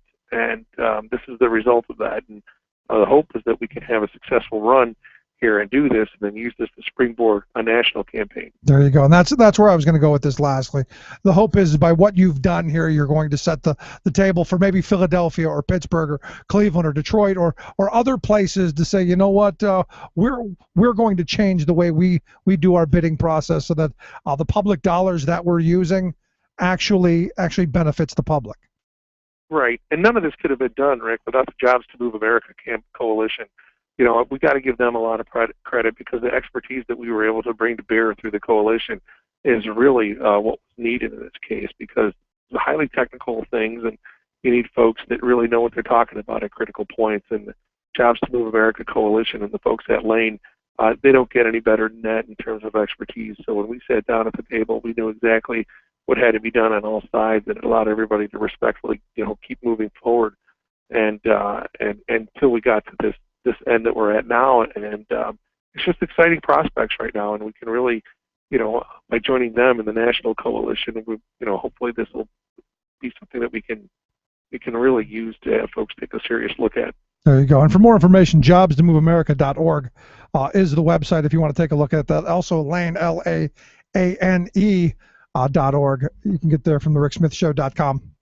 Jorge, I appreciate you taking time for us. Congratulations. This is a huge, in my view, a huge step in the right direction in changing how we look at the bidding process. And I think a very good thing, not just for Chicago, but I think ultimately for the country. I agree. Thanks, Rick. Thanks so much.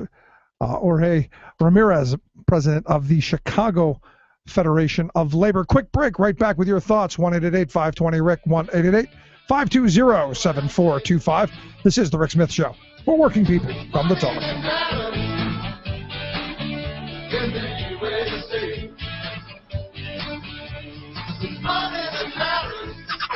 You're listening to The Rick Smith Show, where working people come to talk.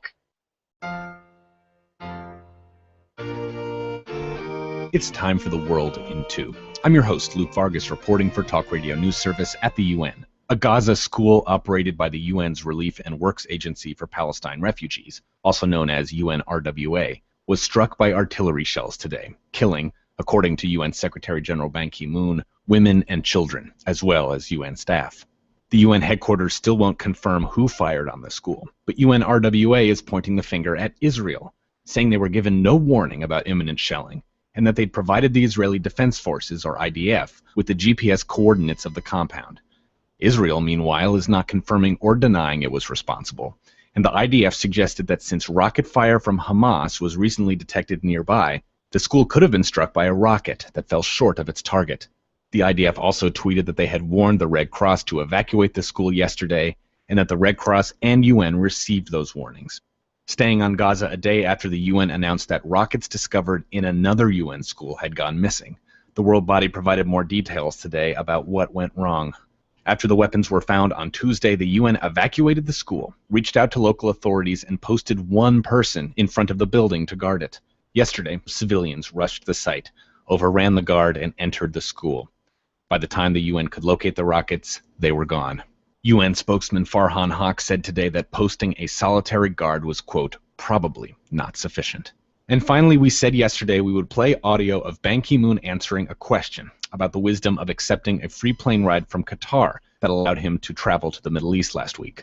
The State Department quoted Ban as saying there was no time to weigh the rules, while the UN heard the same quote as wait and lose.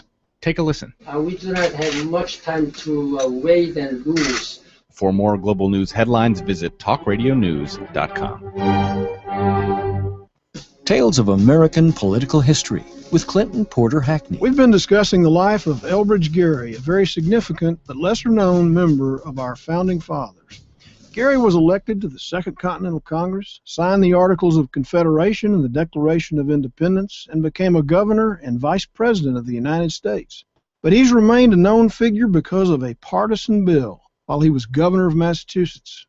In drawing new electoral districts in 1812, Gerry's Republican Party controlled the legislature that drew the lines. The map was intentionally drawn to increase the Republican numbers, and one distorted district was drawn in a shape resembling a salamander.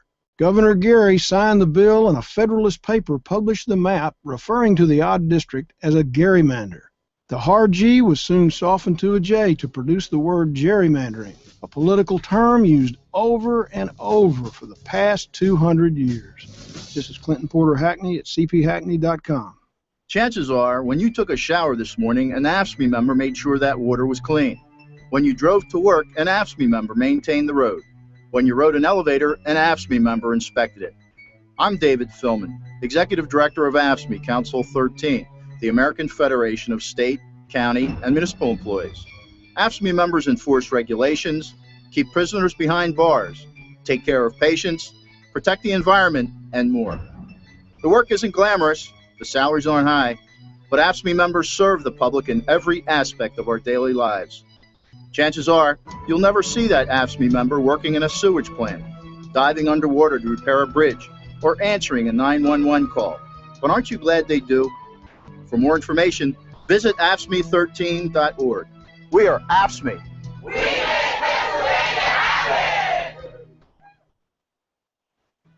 John, there's a real difference between venture capitalism and vulture capitalism. The fact of the matter is that he's going to have to face up to this at some time or another. I fell into a burning ring of fire. I went down, down, down, and the flames went higher. And it burns, burns, burns, the ring of fire, the ring of fire. Welcome back to the Rick Smith Show. So, I look at that thing in Chicago, and I think it's fantastic. It's about time we start seeing what I've been saying for the longest time has to happen.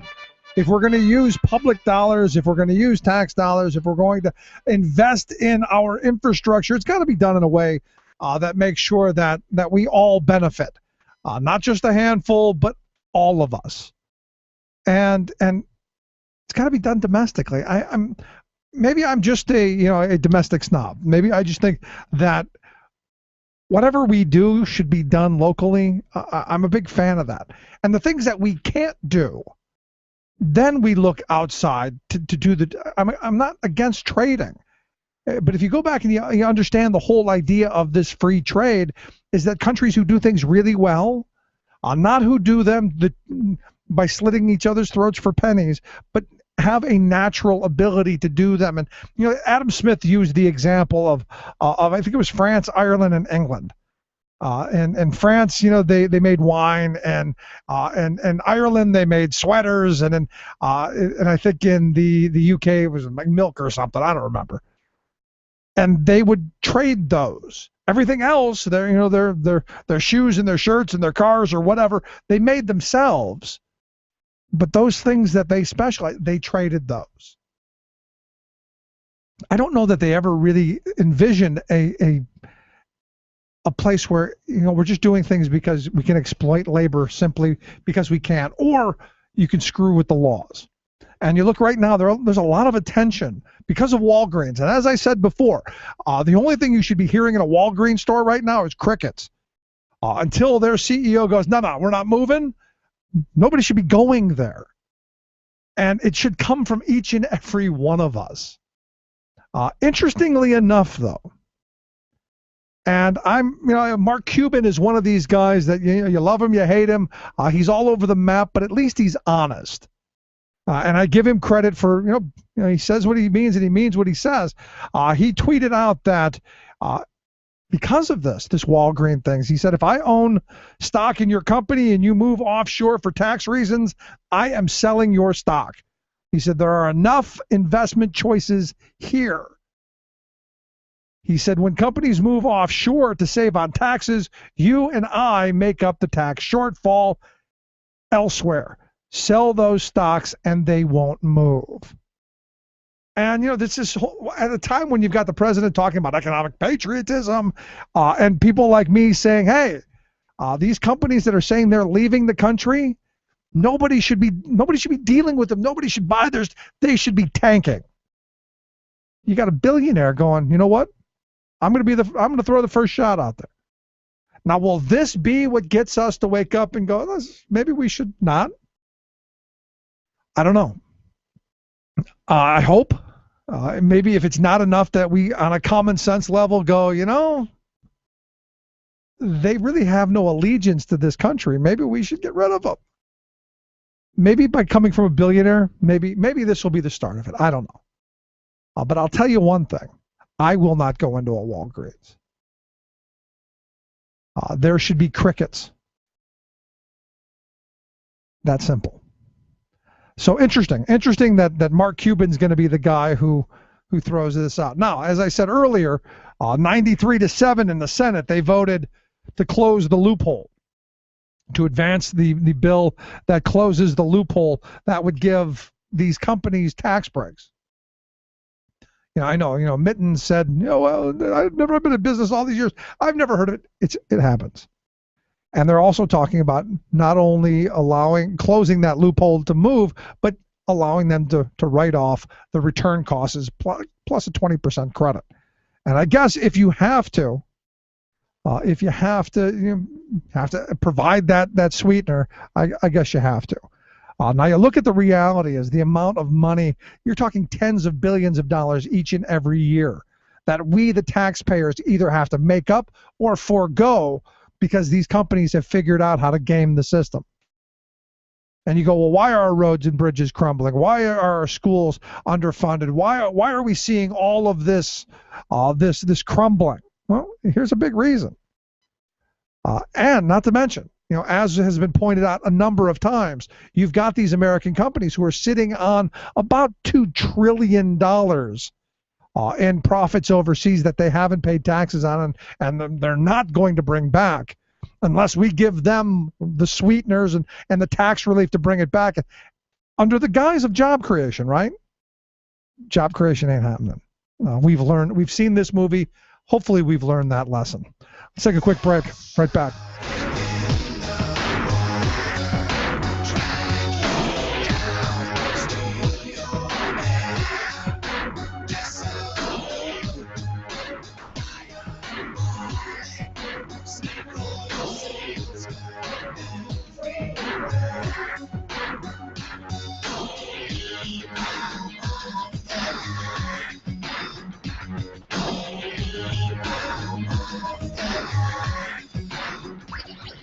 Rick Smith Show, changing America for the better.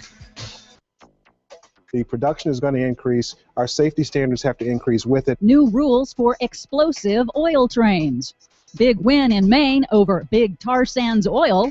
Plus, and on the subject of climate change, U.S. citizens reveal themselves to be more divided than any other nation. We're number one. America leads the world in global warming denial. Thanks, Rush. All of those stories and more straight ahead. From BradBlog.com, I'm Brad Friedman. And I'm Desi Doyen. Stand by for 6 minutes of independent green news, politics, analysis, and snarky comment. It's ironically humorous. Yes, it is, Rush. In just the same way that the idea of thousands, if not millions of people dying from droughts, fires, storms, floods is ironically hysterical. This is your Green News Report.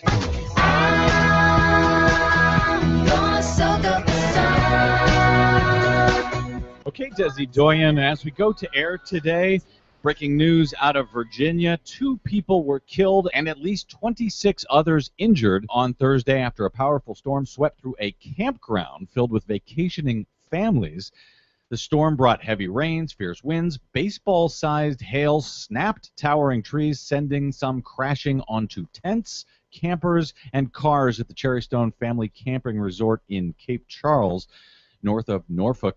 One of the campers, Jordan Burtock, tweeted, "Just lived through a tornado. Children are missing. People are dead. Trees are down. Campers are flipped." Yes, it was a really stunning, powerful storm that came up so quickly. The National Weather Service had not yet even issued a tornado watch. They did issue a tornado warning, but they only had about 20 minutes of warning before it hit. So what kind of cheery news do you have for us today, Des?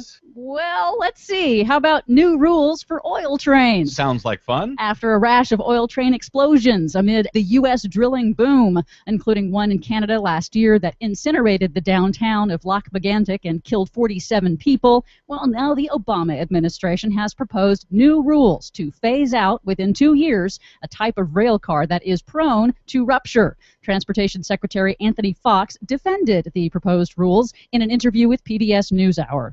Crude by rail shipments have increased from 2008 for 9,500 carloads to more than 415,000 carloads, a 4,000% increase. So the production is going to increase. Our safety standards have to increase with it. The proposed rules include new speed limits and flammability testing for North Dakota's Bakken shale oil. Now, while the railroad industry is receptive to the new rules, the oil industry is not, because it will raise their shipping costs. Ron Ness of the North Dakota Petroleum Council seems to think the danger is overstated. At 99.7% of the time, rail movements get to their destination safely. Oh, well, that's good. 99.7% of the time. Why complain?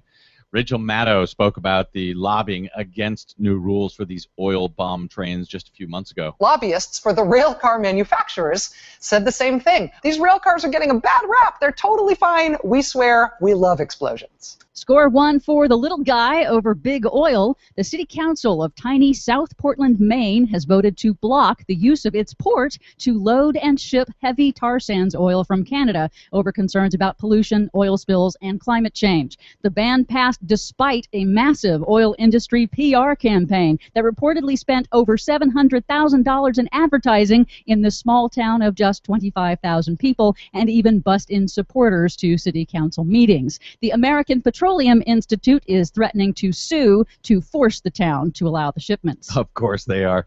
This is the case where they're trying to figure out how to get these tar sands out of the country. With Keystone XL potentially being blocked, they're looking at reversing a pipeline which currently goes from the East Coast up to Canada. They want to reverse it to send the tar sands out through Maine, and that's what the town is trying to block. Yep. We're number one. Americans lead the world in global warming denial. In a broad survey of public opinion conducted by Ipsos Mori across 20 developed countries, the United States is the most climate change denying nation on the planet, with the highest percentage of people who reject the global scientific consensus that humans are causing dangerous global warming. Naturally, right-wing radio host Rush Limbaugh takes credit for dumbing down America. Why would the U.S. be the leading nation with the highest amount of doubt about the conventional wisdom of climate? Why do you think that would be? I think that's exactly right. Me. Yes, you, Rush. More specifically, the fact that America has more corporate radio than any other nation in the world, I suspect. So, of course, we hear more of the corporate lies from the fossil fuel industry through their mouthpiece known as Rush Limbaugh. There are signs of change, however. A new Media Matters analysis finds that in the first 6 months of this year, the network news shows covered climate change as much as they did in the last 4 years combined. That would be good news as long as you don't pay attention to how little they covered it in the last 4 years combined. Trying to look for the good news. Ever the optimist. For much more on those stories and the ones we couldn't get to in this busy news day, check out our website at greennews.bradblog.com. While you're there, please consider a donation to help keep the Green News Report on your public airwaves. Someone's got to fight against Rush. From bradblog.com, I'm Brad Friedman. And I'm Desi Doyen. And this has been your Green News Report. What you say about his company is what you say about society. The proud defender of the American dream, Rick Smith. American workers versus multi-billionaire. They want to end Social Security, and Medicare. About millions in this country don't have a dime to spare. Can Main Street get a bailout? Tell the president our checks weren't mailed out. Tell the House of Representatives and Senate and whatever businesses got the stimulus and Senate. Now they getting record profits that's tripling with no limits, but they cutting jobs and unemployment benefits have ended. How we gon' live with no income coming in, and the little help we get is cut from the budget? Then what's the role of government? Welcome back to the Rick Smith Show. Check out the website, thericksmithshow.com. Questions, comments, something on your mind, you can email me, Rick, at thericksmithshow.com. So it is election season. The money's rolling in. And, every couple of years, every couple of elections, you see a satirical candidate come out that catches the attention. When I was a kid, I remember reading about Pat Paulson ran a kind of a joke presidential campaign. You've seen them throughout time, and they highlight specific points. And this latest satirical senatorial candidate in Kentucky, Gil Fulbright, gone viral. Huge support for the candidate who's honestly telling you just wants the money. It's all it is. He knows it's going to be one of the most expensive campaigns in the country, and as it points out, he just wants his piece of the action. Well, here to talk a little bit about the campaign, I've asked Josh Silver. He's the director of Represent.us to come talk to us about Gil Fulbright and the website honestgil.com. Josh, thanks for taking time for us. You bet, Rick. So where did Gil come from? He came from my brain. I don't know. There was a bunch of us. We saw this study from the University of Pennsylvania that said that Stephen Colbert on Comedy Central, as a blowhard news host, had taught more Americans, or his audience was better educated about the U.S. campaign finance system than viewers of cable television news. And what that says to us, in addition to the fact that Stephen Colbert is brilliant, is that American psychology is such that people are more open to and learn more from satire and comedy than they do from being lectured at or talked to.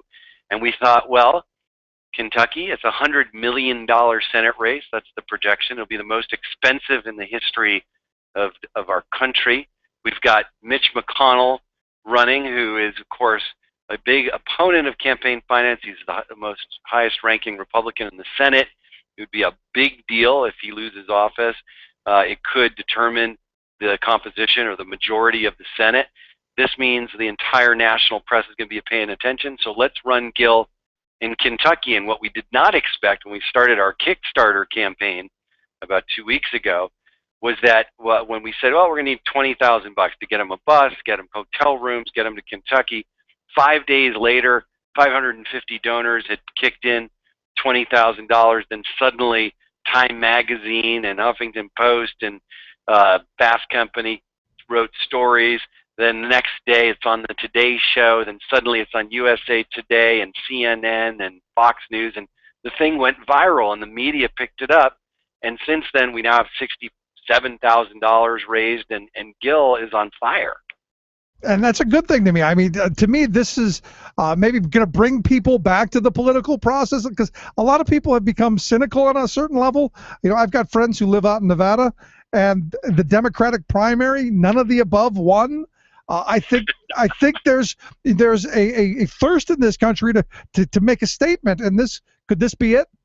I think so. I mean, you know, there's some really important things to be learned from the explosion of Gil Fulbright onto the national scene. I think number one, the American people are totally sick of being lied to and let down, and that's people from both major parties. I mean, the reality is when you look at the polls and you talk to real people, the American public is not nearly as polarized on most issues as people think. It's like, sure, Americans don't all agree on gay marriage and marijuana and abortion and these sort of so-called wedge issues, but social issues. But when you look at things like economic issues and you look at issues like campaign finance, there is massive agreement. 86% of Americans support bold reforms to getting money out of politics. And when you scratch the surface of the satirical campaign at represent.us on the web, you actually see a very serious campaign that we're running to emulate those issues of gay marriage and medical marijuana, where we're looking to pass robust anti-corruption laws in cities and in states across the country and redraw the political map of America with really strong laws that end this sort of quid pro quo bribery that defines American politics.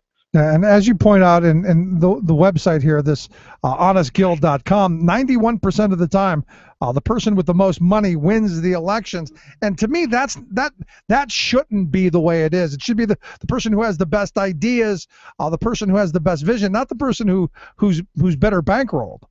Yeah, exactly. And I mean, another reason why this campaign is doing so well, Rick, is like, you know, everybody who's listening to the show, go to honestgil.com, because this guy, this actor playing Gil Fulbright, the Senate candidate, is really funny.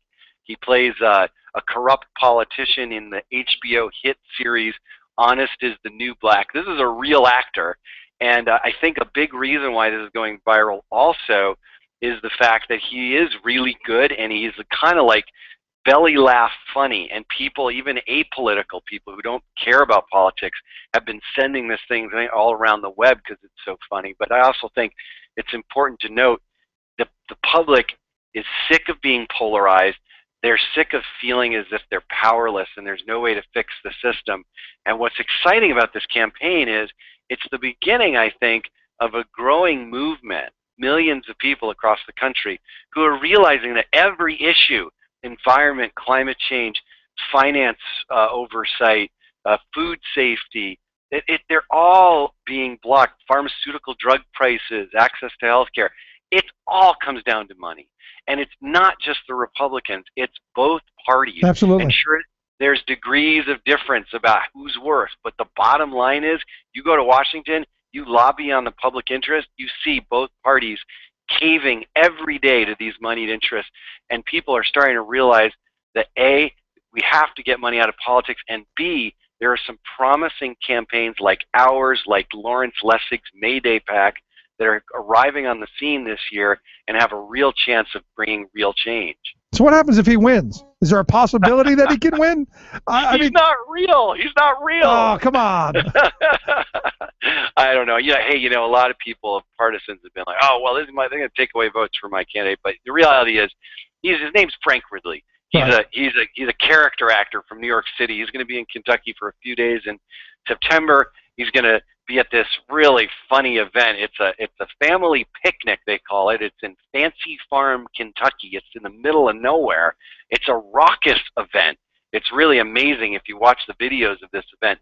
Mitch McConnell and Allison Lundgren Grimes are going to be there. So is Gil Fulbright. That's where he's going to announce his candidacy. He's got not one but 2 campaign buses. They're super impressive. It's going to be a big event on August 2nd. And then he's going to tour the state. He's going to go to distilleries. He's going to get drunk. He's going to go to diners. And what's cool is he goes in. I wish he had a clip, because he just goes everywhere he goes. He's like, look, people of Kentucky, I don't care about you. If you're not a donor, a special interest lobbyist, if you're not giving me some big wads of cash, I just don't care about you. I'll say I care about you. I'm going to pretend. But when I get elected, I forgot all about you, and it's all about my donors, because that's the reality. That's the system today, and if we don't fix it, our democracy is not going to last. Well, as it says right on the website, he's running for Senate in Kentucky, and he's not going to talk to anybody about jobs in the middle class. He says people without jobs can't afford to donate to his campaign. And the middle class, well, they're gone. They'll be gone soon anyway. So why does he care? And look, while that's funny, kind of a joke, the sad reality is it's true. Yeah, and you said at the outset, you're like, well, there's been lots of satirical candidates in the past, but you know what? In the past, things haven't been this bad. I mean, we have seen a buildup of special interest infrastructure in Washington since the late 1970s. That is just stunning. I mean, the amount of money invested in lobbying and influence in Washington in the past 35 years is beyond comprehension. And the problem is so severe. This country is not even part of a basic climate change deal. And we're at the point of no return on climate. We're at a point where we pay double the pharmaceutical prices of any other country.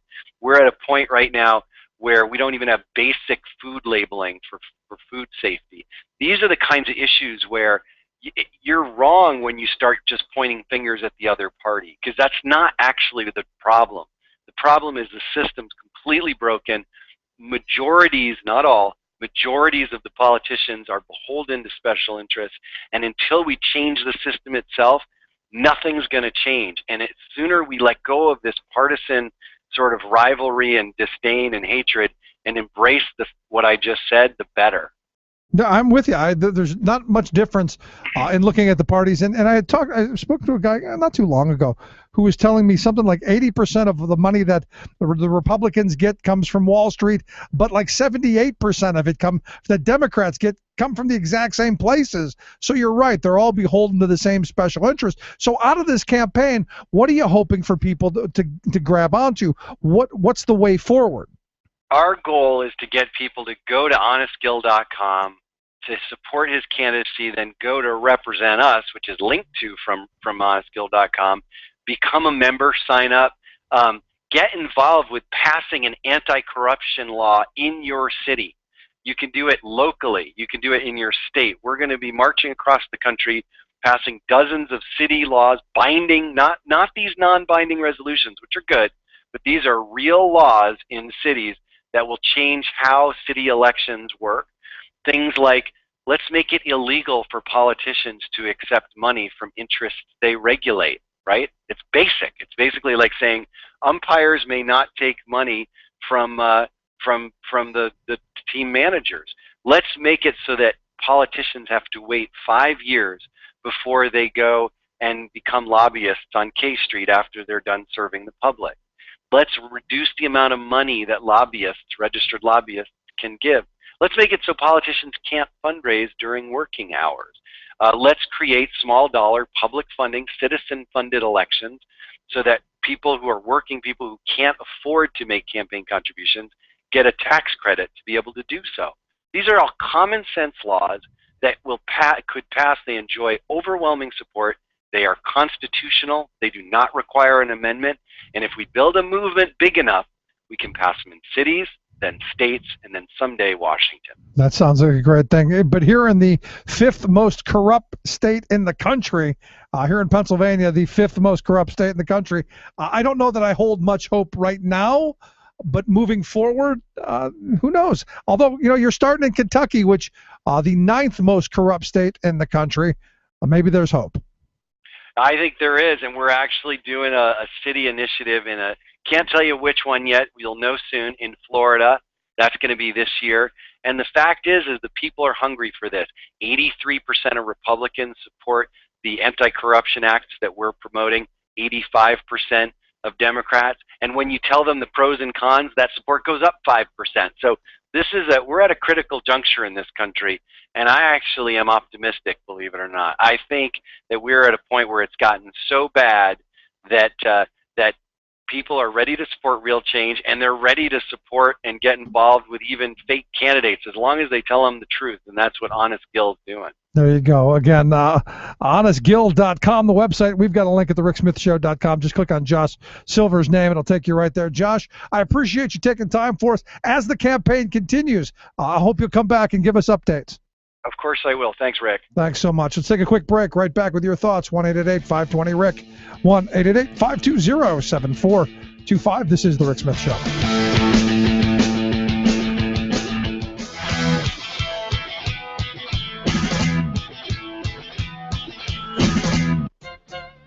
Media outlets across the country trumpeted the stunning news with headlines like this: Citigroup punished. At last went the storyline. The Justice Department brought down the hammer on one of the greed-headed Wall Street giants that are guilty of massive mortgage frauds that crashed our economy 6 years ago. While millions of ordinary Americans lost homes, jobs, and businesses and still haven't recovered, the finagling bankers were promptly bailed out by Washington and continue to get multi-million-dollar bonuses. So, hitting Citigroup with $7 billion in penalties for its role in the calamitous scandal is a real blow for justice. Well, sort of. Actually, not so much. While $7 billion is more than a slap on the wrist, it pales in contrast to the egregious nature of Citigroup's crime and the extent of the horrendous damage done by the bankers. In fact, when it announced the settlement, the Justice Department itself pointed out that Citigroup's fraudulent acts, quote, shattered lives. For most of us, paying billions is impossible to imagine, much less do. But this is a Wall Street colossus with $76 billion in revenue last year alone. It rakes in enough profit in 6 months to more than cover this punishment. Also, the bank will get to deduct 40% of the penalty from its income tax. Then there's this little number that the prosecutors failed to mention when they announced the settlement. Citigroup's taxpayer bailout in 2008 was $45 billion, 6 times more than it is now having to pay back.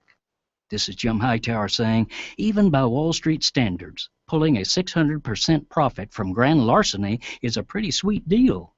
One clear indicator that this punishment is way too light is that on the same day it was announced, jubilant Wall Street investors jacked up Citigroup's stock price by 3.6%.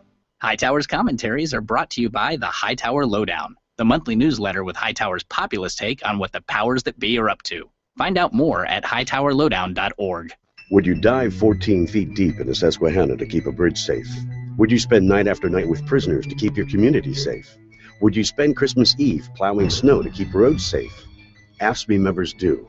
Men and women who choose to serve in public service. Mine inspectors, 911 dispatchers, healthcare workers, parole agents. You may not think about them, but no, they're all thinking about you. This message brought to you by AFSCME Council 13.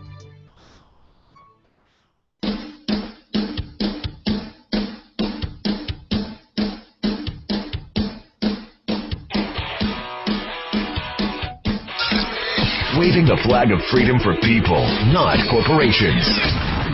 Rick Smith.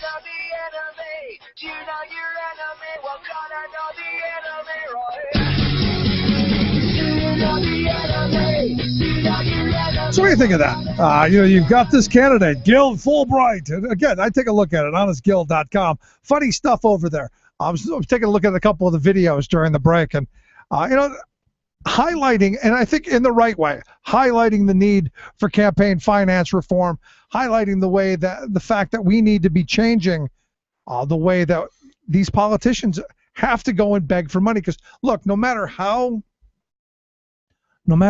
much you want to be on the straight and narrow, no matter how much you want to do the right thing, the system, and I think he's right, the system is broken. The system puts you in a position where you don't have much of a choice. The person who's holding the money under your nose, the ability for you to be reelected, they're who matters. And I look at this campaign, and it's worth taking a look at, honestgil.com. Look, the satirical start of it. If you don't have a job, I don't want to talk to you because you're not giving me any money. He says, you want change? Better cough up some coin. And the reality is that's the world that we live in.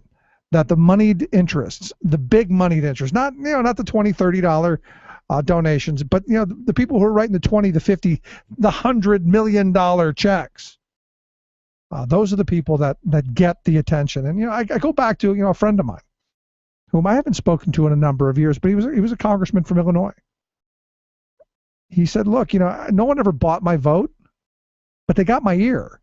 Every time I had to call them and say, hey, I'm running a fundraiser, I need to raise some money for my campaign.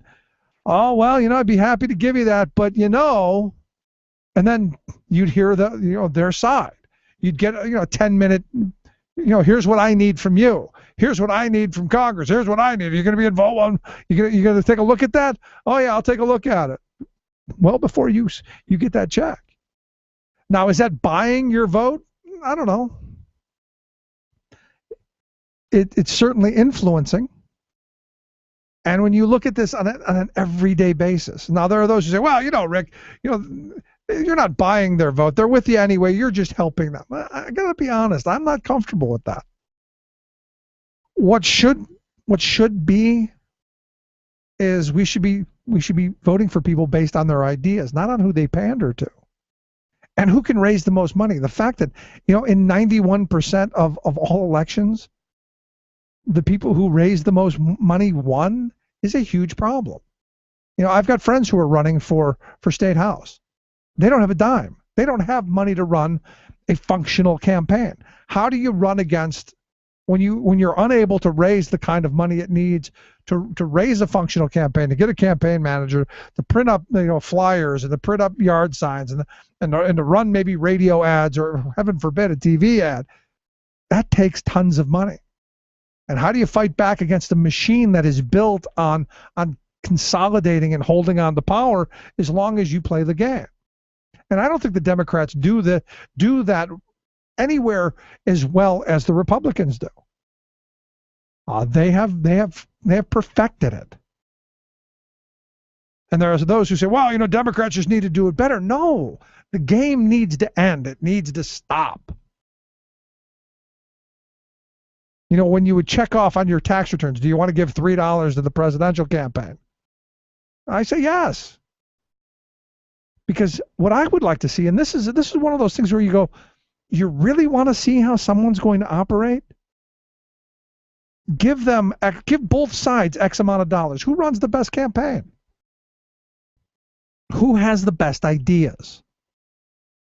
And make it equal so that both sides are presented. People have equal opportunity to see both sides and stop this perpetual campaigns. People are burnt out of it. And I know programs like mine and the 24-hour cable news, they thrive on this, but at some point you got to stop. Now, I'm in favor of holding people accountable, but this is, well, The money in this stuff, it's outrageous. And in a state like Kentucky, you're talking about $100 million senatorial race. Are you kidding me? Do you know what you could do with $100 million in a state like Kentucky? I mean, honestly and truthfully, you can't think of a better way to spend $100 million? Here in Pennsylvania, they're talking about $70 to $80 million being spent on the gubernatorial race here.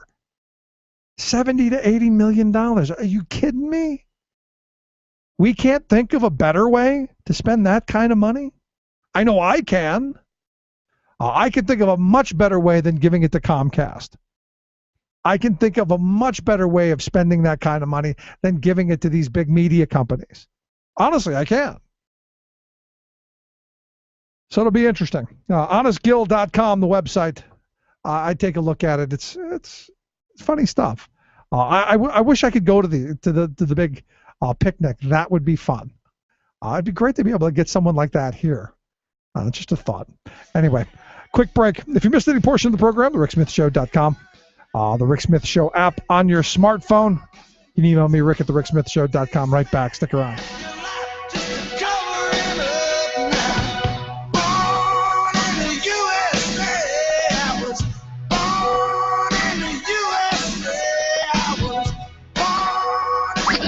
The Rick Smith Show, changing America for the better. You're listening to The Rick Smith Show. For more information, go to thericksmithshow.com. If you've missed any portion of the program, you can download the podcast at thericksmithshow.com.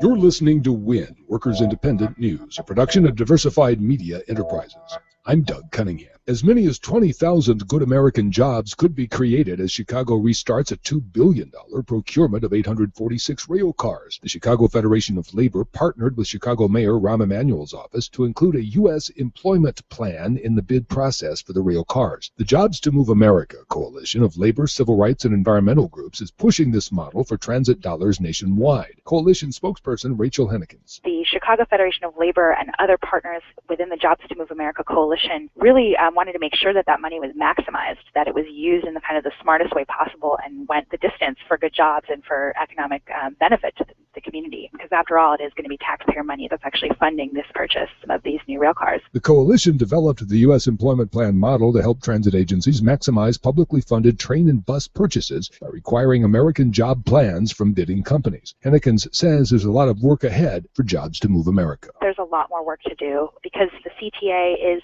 doing this kind of policy with a big purchase, $2 billion, and Amtrak is doing it, and Los Angeles Metropolitan Transportation Authority has also been following suit. But there's hundreds of public transit agencies in cities around the country. There's $5.4 billion a year that's being spent. And what we know right now is that that money isn't being maximized, that a lot of the jobs and the work that's really high value to manufacture these buses or rail cars is happening overseas. The U.S. Senate is expected to vote on final passage of the Bring Jobs Home Act next week. That bill ends tax incentives to ship U.S. jobs overseas. Democratic Wisconsin U.S. Senator Tammy Baldwin says the bill is a much-needed reform to end tax breaks for companies that export U.S. jobs. U.S. jobs have been offshored in recent years, and really regrettably, there's an incentive that's built into our tax code that gives companies write-offs when they move these jobs offshore. These are tax write-offs. And our tax code should never incentivize shipping jobs overseas. So we think it's time to repeal that tax break and not stop there, instead to reinvest those savings in companies that are bringing jobs back. The United Steelworkers Union says a court decision in Indiana striking down that state's anti-union law known as right to work is a victory not just for unions, but for all the hardworking people of Indiana. A Lake County judge struck down the law, but it will be appealed by the state. The Indiana Supreme Court will ultimately have the final say on this case and another similar one. The Lake County judge found the anti-union law in Indiana violates the state constitutional provision that says no person's particular services shall be demanded without just compensation. The law requires unions to provide collective bargaining services to all workers in a bargaining unit, but prohibits dues or fees on workers who aren't union members. You've been listening to WIN, Workers Independent News. For more information, visit laborradio.org.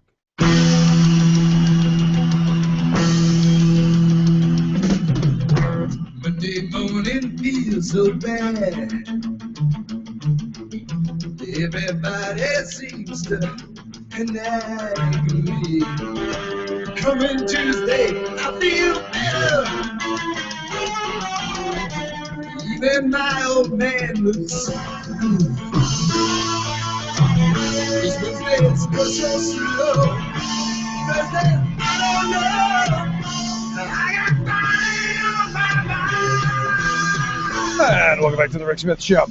Check out the website, thericksmithshow.com. Questions, comments, something on your mind, you can email me, Rick, at thericksmithshow.com. It is Our Future Friday, and that means Isaiah Poole from the Campaign for America's Future, ourfuture.org. Isaiah, thanks for taking time for us. Oh, it's absolutely my pleasure. So good news. I've been talking about it all day. The Senate 93-7 to move forward on a bill that's going to stop handing out tax breaks to companies moving jobs overseas. Also some talk of incentives to bring jobs back. This is a good step in the right direction. I understand next week some more stuff on it. I'm curious your thoughts. Well, this is it is absolutely about time. And part of the momentum is coming from companies like Walgreens announcing that they're contemplating doing these mergers called inversions, where they get to combine with an overseas company and then essentially renounce their American citizenship and take on the tax identity of the corporation that they've merged with. They still keep their headquarters in the United States. They still keep all of their operations and everything, and they're in actuality remain an American company. But for tax purposes, they become Swiss or they become under some other low tax country. There was a hearing this week at the Senate Finance Committee in which this tactic was reviewed, and the good news out of that is that there was momentum for action. President Obama has condemned it. The Democrats in the Senate are together on this. And I think there are guys like Alan Sloan of Fortune magazine that have been blistering in their condemnation that corporations would consider doing stuff like this. We'll see if the Republicans get in line. There's been talk, but I don't think there's been a lot of movement there. So that's the dark cloud on this. Well, it's a step in the right direction, but I go back to the 2012 presidential campaign where Romney said this didn't exist. There's no such thing. I've been in business 25 years and I've never heard of such a thing. Yet we know it does. Well, the idea that was the specific. He was specifically reacting to the write-off that corporations do for or that are available to corporations who write off their expenses in moving their plant and equipment and so forth overseas. I mean, it's there in the tax code. I'm sure Romney, the private equity firm that Romney was the head of, in fact, before he became a presidential candidate, certainly used that tax write-off. So it's ridiculous. Yeah, I'm sure Bain Capital did, especially when they moved that company during the presidential election, when his former company decided to move a plant from Illinois overseas. I'm sure they took it as well. And what I've been saying about this, and if you look at Walgreens, I've been saying what should happen is the only thing that you should hear in a Walgreens store are crickets. Nobody should be going. We as a country should be saying, we're not going anywhere near you until you renounce this, until you say this was a bad idea and undo it. And I look at what Mark Cuban, I don't know if you've seen the billionaire's tweets, where he says if he owns stock in a company that is going to do this kind of thing, to leave the country for tax reasons, he's going to sell it off because according to him, when companies move offshore to save on taxes, you and I make up the tax shortfall elsewhere, sell those stocks, and they won't move. I think that is one of the things that we absolutely have to do. We'll know within a week or two whether Walgreens is going to do this or not. In the meantime, a coalition of organizations dropped several thousand petitions opposing this on the doorstep of Greg Wasson, who's the CEO of Walgreens. There's going to be more public actions, I think, over the next couple of weeks where we're really going to try to ratchet up the pressure. And I think announcements like threats of divestment, threats of boycott are the kinds of things I think we need to do in order to say, listen, there's a line beyond which we're not going to cross on this. Right. If you're going to be an American company, carry the load with us. And you look at the realities. I mean, you think of the tens of billions of dollars of tax revenue that should be coming in to our government to fix roads and bridges, to fund education, preschool, K through 12, higher ed. Think of all of the investments that aren't being made because you've got these tax dodging companies who are using loopholes that our politicians put into place at their behest through massive lobbying efforts. And you go, there's no wonder we're struggling as a nation and our debts and deficits are so high. And it's particularly shameful for a company like Walgreens because they get a huge amount of their business from Medicare and Medicaid. Yep. And, if, we're having conversations on the one hand where people are telling us that we have to cut spending on Medicare and Medicaid because there's not enough money. And then you have a company like Walgreens that says, well, we're going to do everything possible that we can to avoid paying our taxes. The taxes that we need to pay for Medicare and the Medicare and Medicaid that they profit from. It, frankly, is immoral. Yeah, I absolutely agree. And something that we absolutely, as consumers, and I'm all in favor of consumer activism. I'm all in favor of marching and walking, voting with our dollars and our feet. And Walgreens should be the example.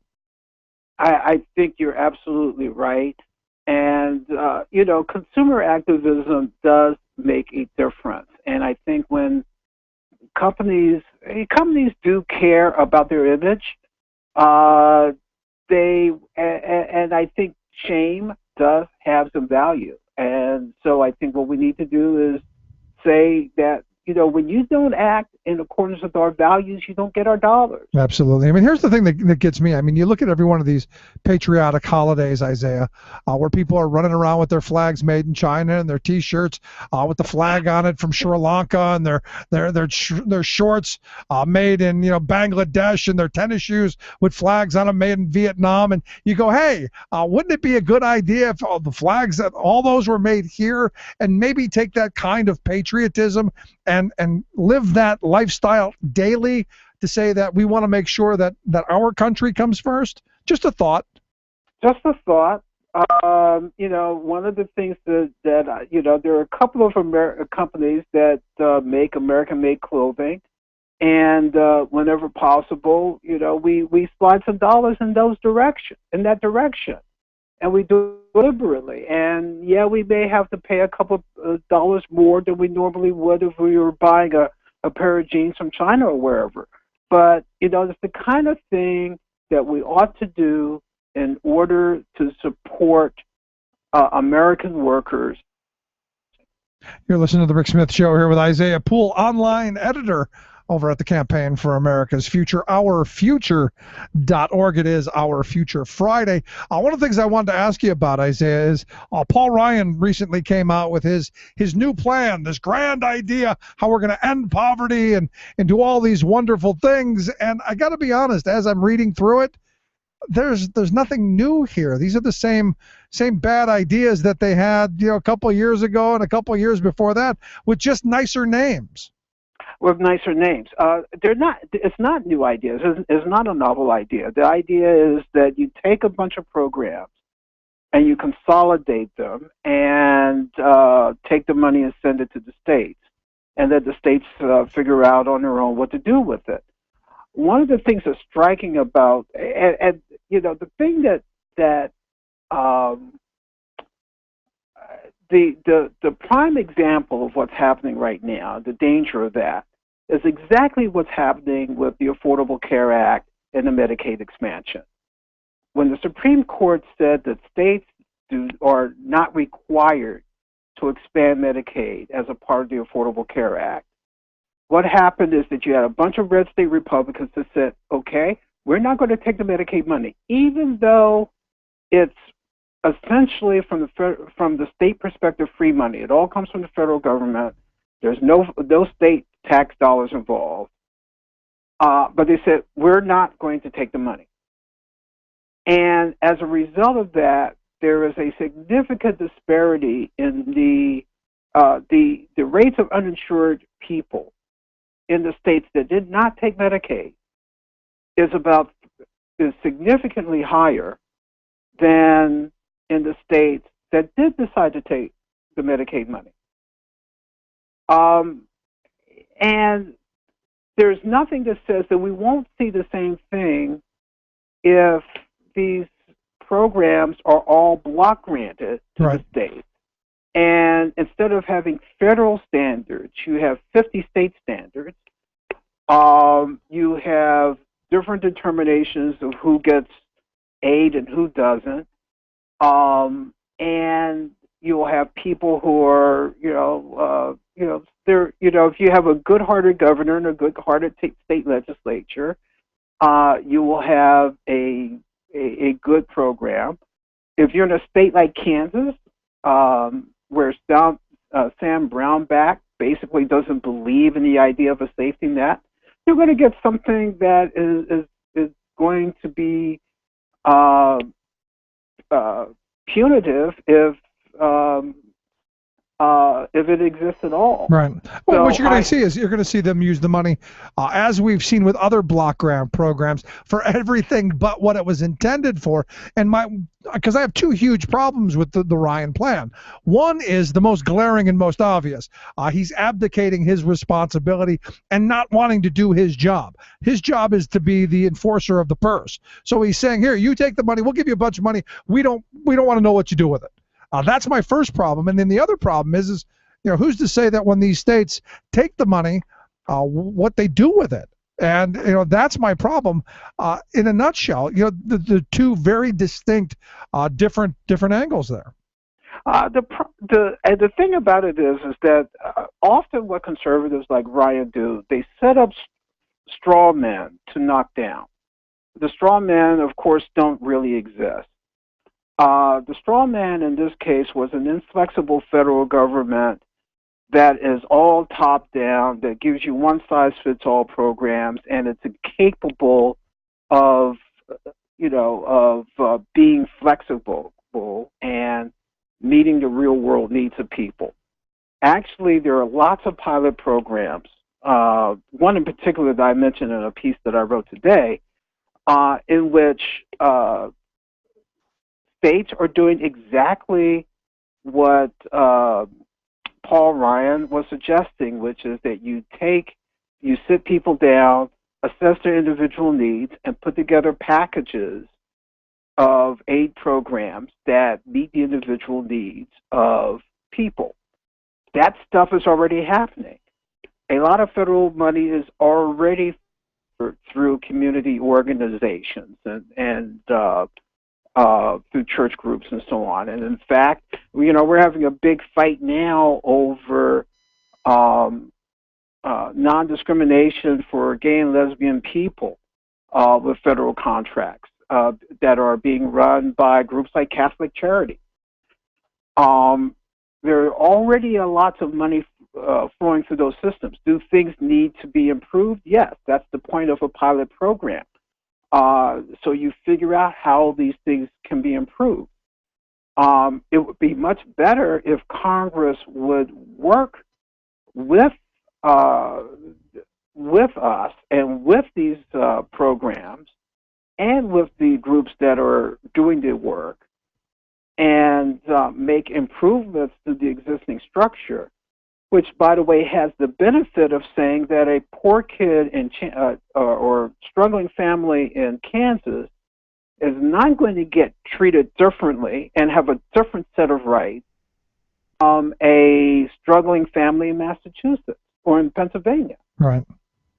Well, it's interesting you bring that up because, I was just earlier in the program was talking about a report put out by the Annie E. Casey Foundation, their 25th Kids Count data book that points out that states that have Republican control of their legislature, and their governor's mansion, those are states that for children do much worse, and that childhood poverty is on the rise.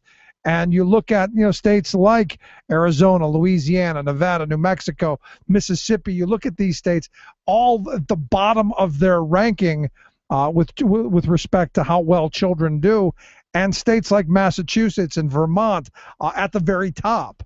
And it all comes down to exactly what you're saying. It's that mindset of what government can and should be doing to help their citizens, and how those resources are allocated. So these block grants might do very well in places like Massachusetts or Vermont, but not very well in places like Arizona or Louisiana or Mississippi.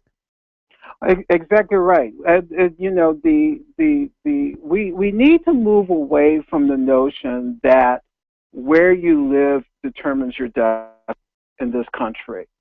We really ought to be one nation in respect of an individual to be able to rise to the top of their abilities, and to have whatever assistance that they need along the way to be able to stand on their own, get a job.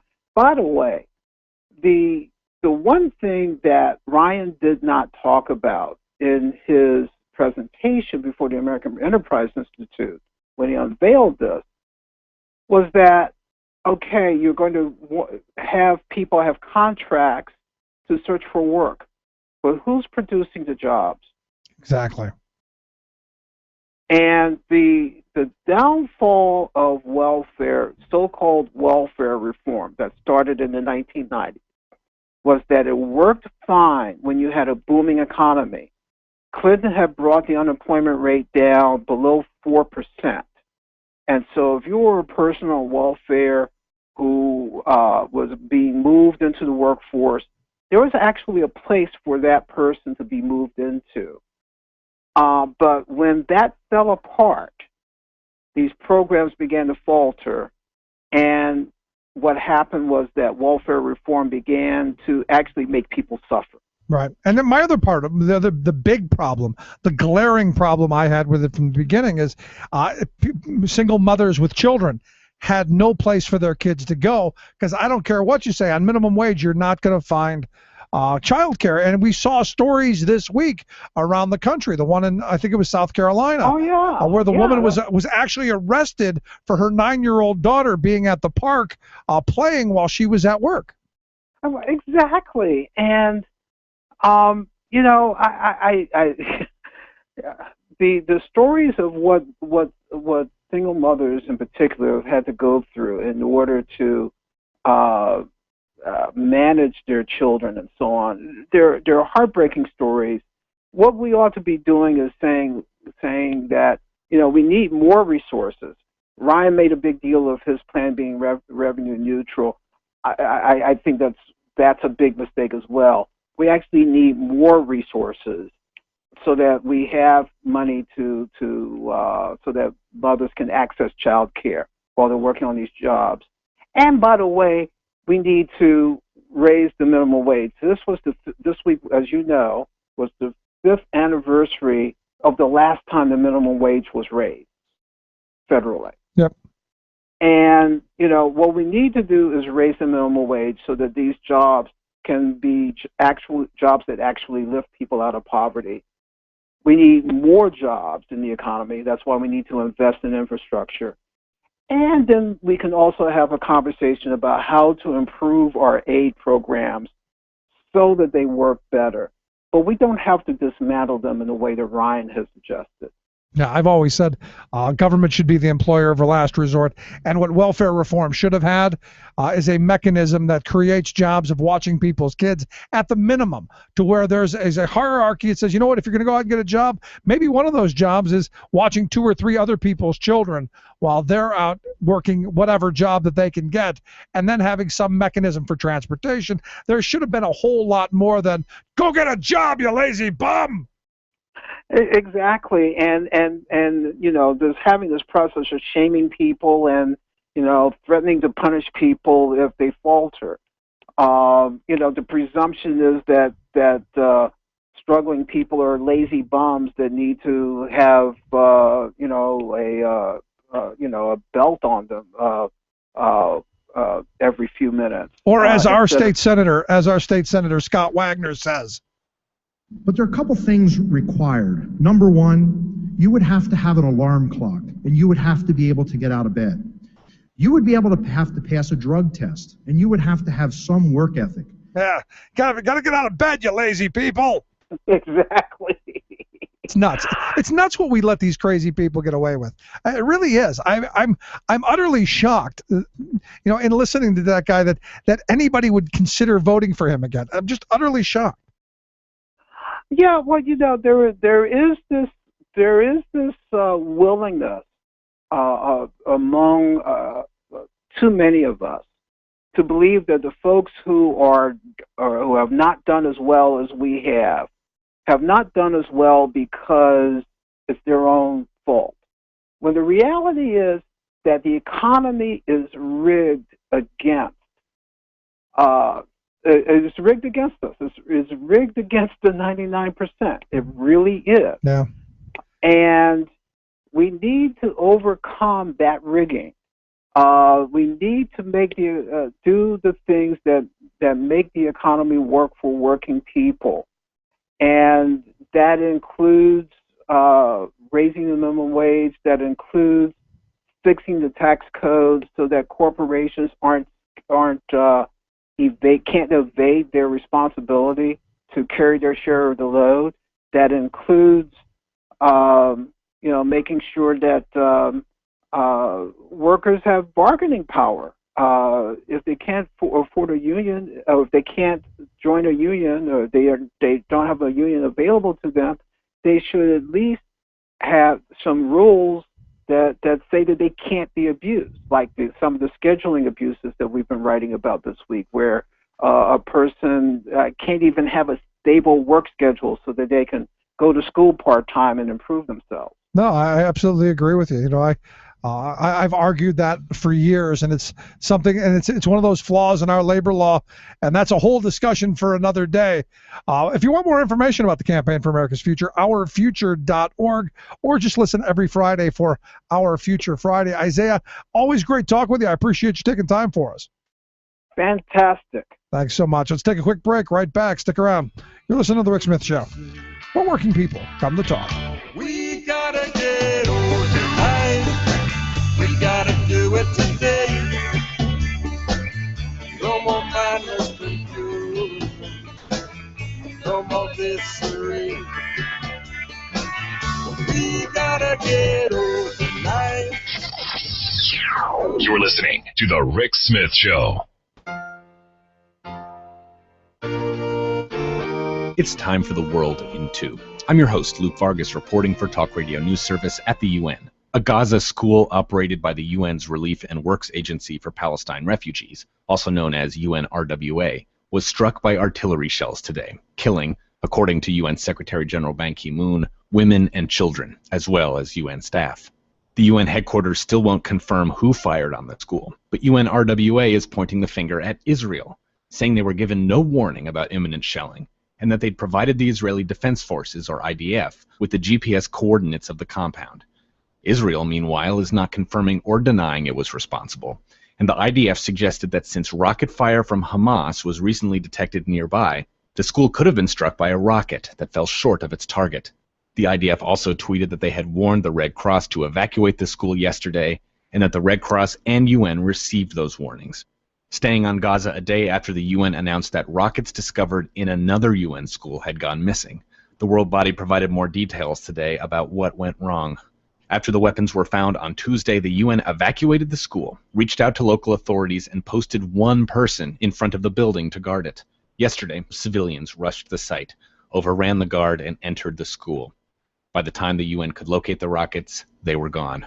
UN spokesman Farhan Haq said today that posting a solitary guard was, quote, probably not sufficient. And finally, we said yesterday we would play audio of Ban Ki-moon answering a question about the wisdom of accepting a free plane ride from Qatar that allowed him to travel to the Middle East last week. The State Department quoted Ban as saying there was no time to weigh the rules, while the UN heard the same quote as wait and lose. Take a listen. We do not have much time to wait and lose. For more global news headlines, visit talkradionews.com. Tales of American Political History with Clinton Porter Hackney. We've been discussing the life of Elbridge Gerry, a very significant but lesser-known member of our Founding Fathers. Gerry was elected to the Second Continental Congress, signed the Articles of Confederation and the Declaration of Independence, and became a governor and vice president of the United States. But he's remained a known figure because of a partisan bill while he was governor of Massachusetts. In drawing new electoral districts in 1812, Gerry's Republican Party controlled the legislature that drew the lines. The map was intentionally drawn to increase the Republican numbers, and one distorted district was drawn in a shape resembling a salamander. Governor Gerry signed the bill, and a Federalist paper published the map referring to the odd district as a gerrymander. The hard G was soon softened to a J to produce the word gerrymandering, a political term used over and over for the past 200 years. This is Clinton Porter Hackney at cphackney.com. Chances are, when you took a shower this morning, an AFSCME member made sure that water was clean. When you drove to work, an AFSCME member maintained the road. When you rode an elevator, an AFSCME member inspected it. I'm David Philman, Executive Director of AFSCME Council 13, the American Federation of State, County, and Municipal Employees. AFSCME members enforce regulations, keep prisoners behind bars, take care of patients, protect the environment, and more. The work isn't glamorous, the salaries aren't high, but AFSCME members serve the public in every aspect of our daily lives. Chances are, you'll never see that AFSCME member working in a sewage plant, diving underwater to repair a bridge, or answering a 911 call. But aren't you glad they do? For more information, visit AFSCME13.org. We are AFSCME.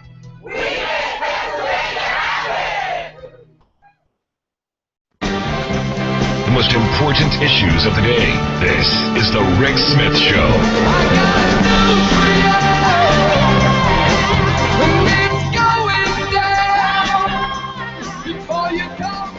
Welcome back to The Rick Smith Show.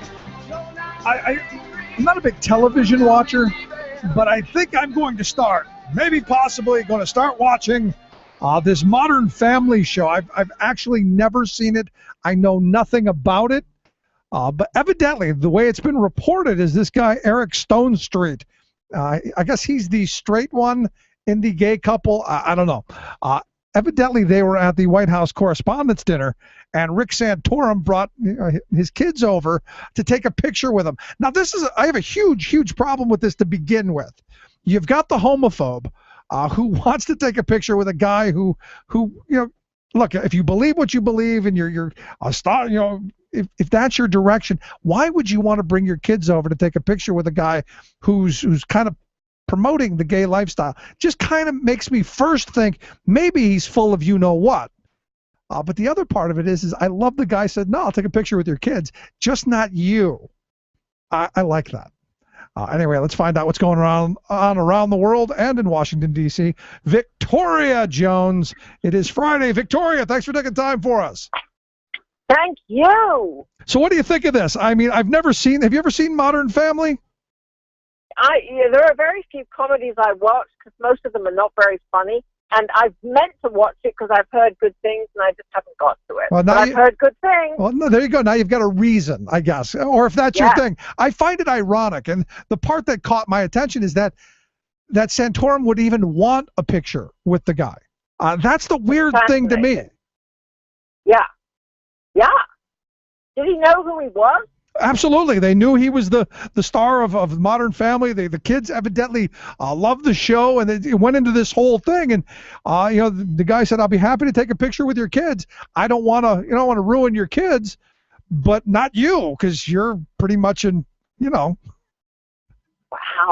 So interesting. I think that takes huge stones from a guy named Stonestreet. I think it does. From a guy. Yeah, I do too.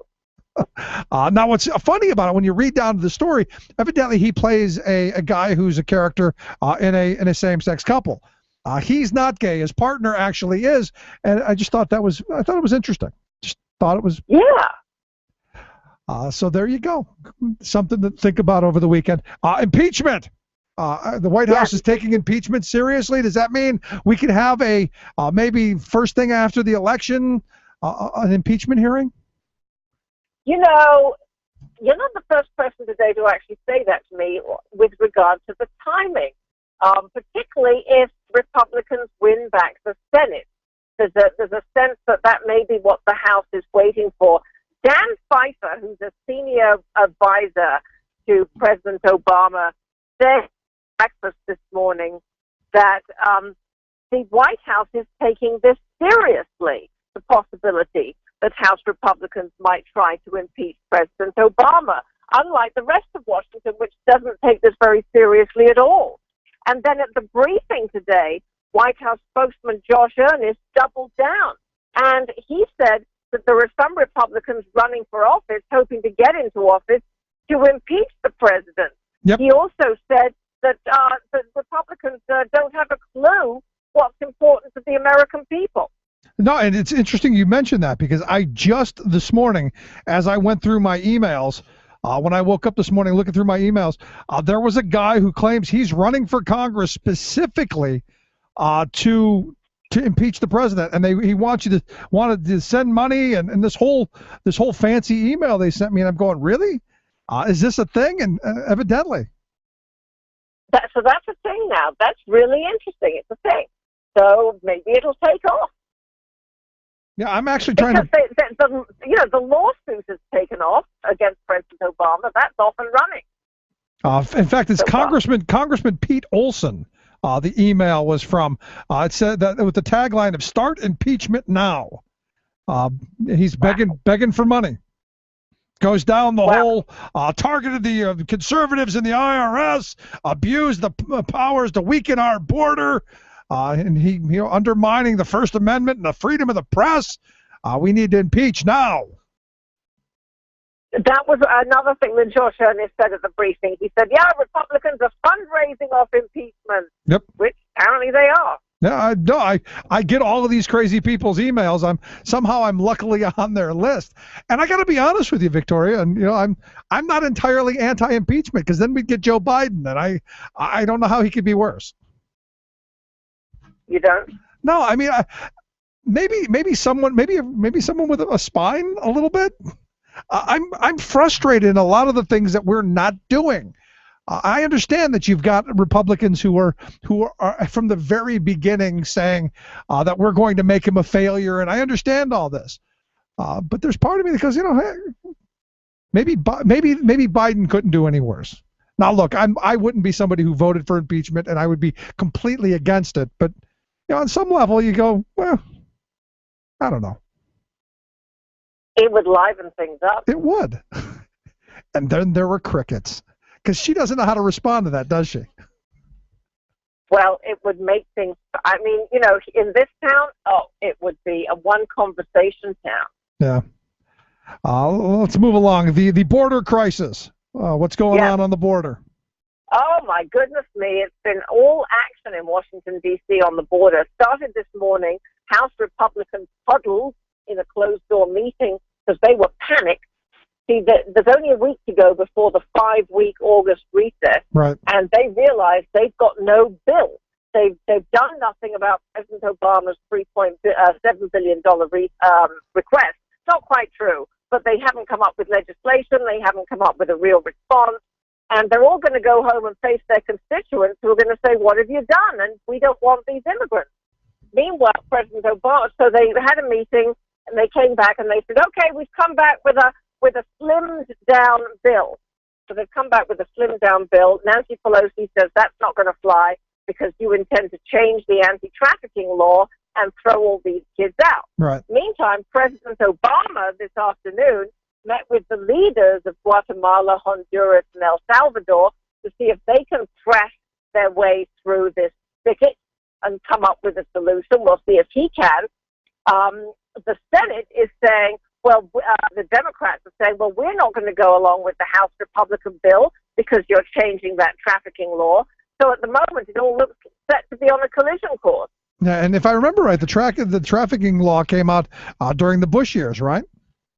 That's correct. Originally, House Republicans wrote it as part of the 2002 Homeland Security Bill, and then they renewed it in 2008.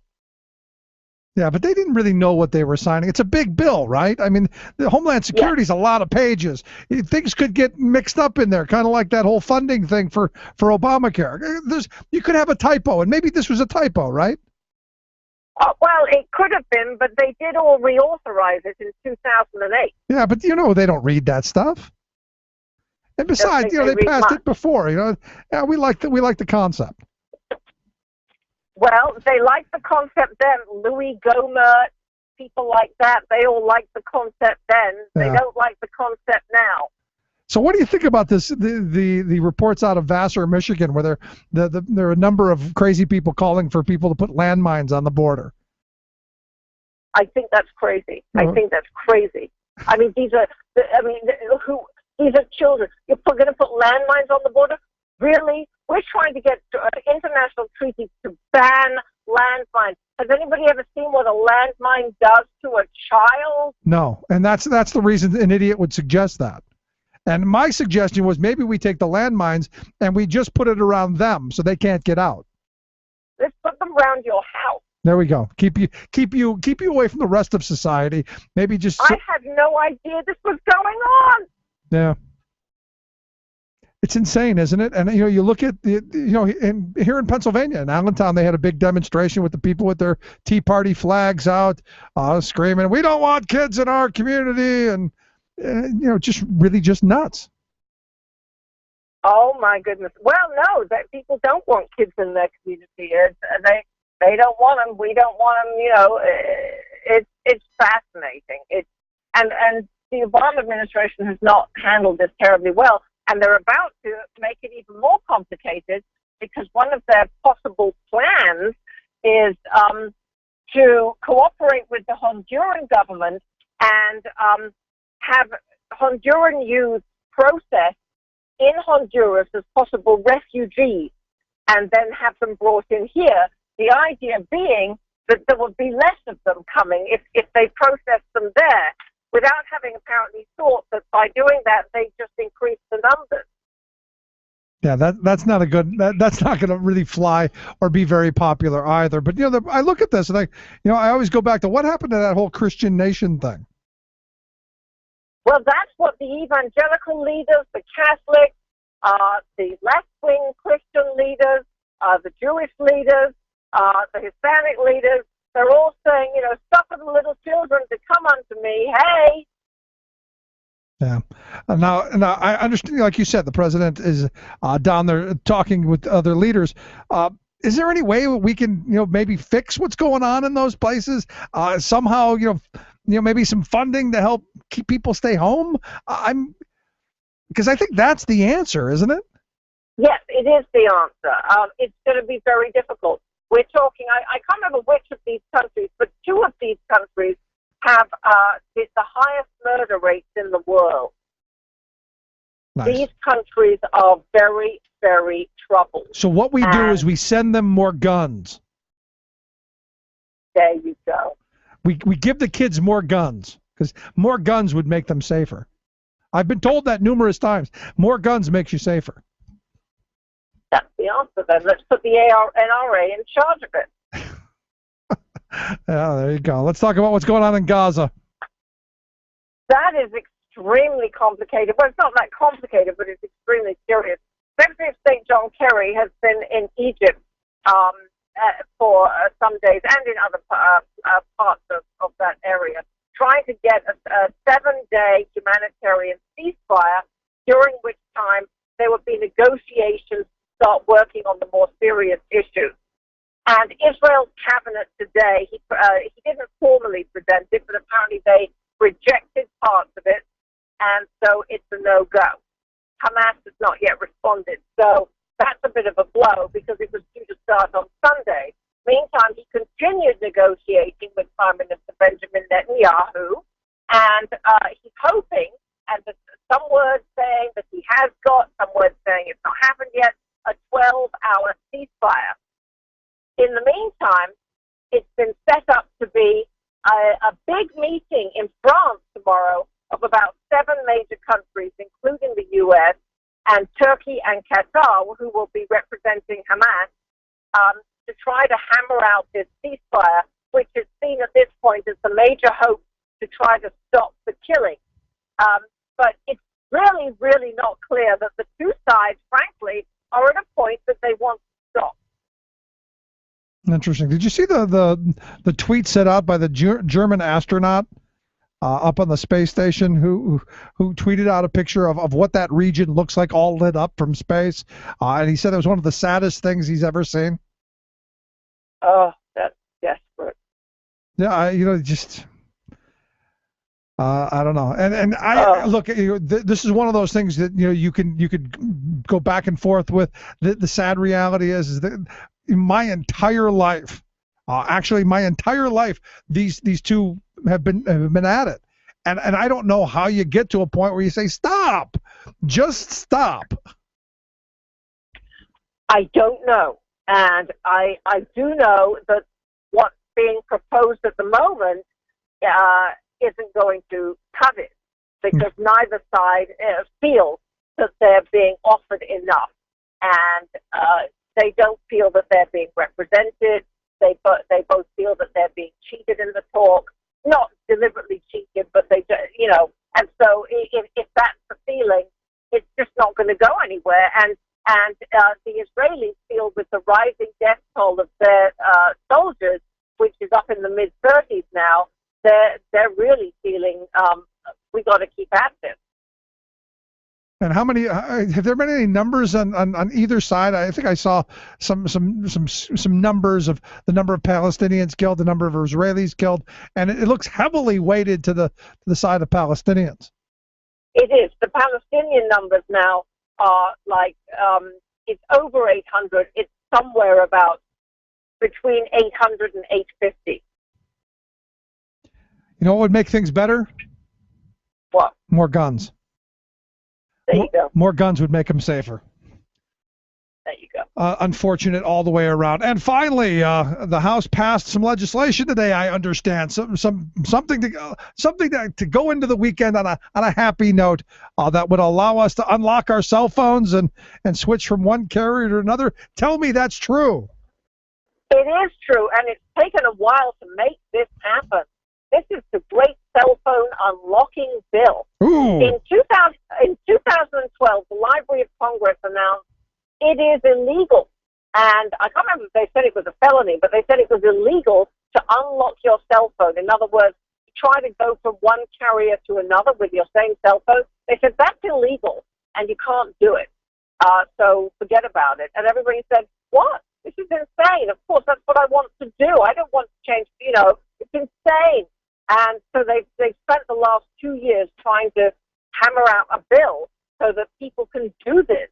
And the Senate passed a law, and now the House has passed a law, unanimous. I'm pausing for dramatic effect. Yeah, and I almost passed out, so. It's going to the president's desk. He will sign it with many flourishes and many pens, and it will come into effect. And this is like, okay, pigs are flying all over Washington today. Wow. Well, so something can get done. They better not let this out. They better not let this out because people might expect them to do something else. Yeah, I think they'll just keep it a secret. Oh, well. Victoria, always great talking to you. Have a great weekend. We'll see you back here next week. Thank you. You too. All righty. Victoria Jones, Talk Radio News Service. Quick break. Stick around. We're going to wrap things up after this.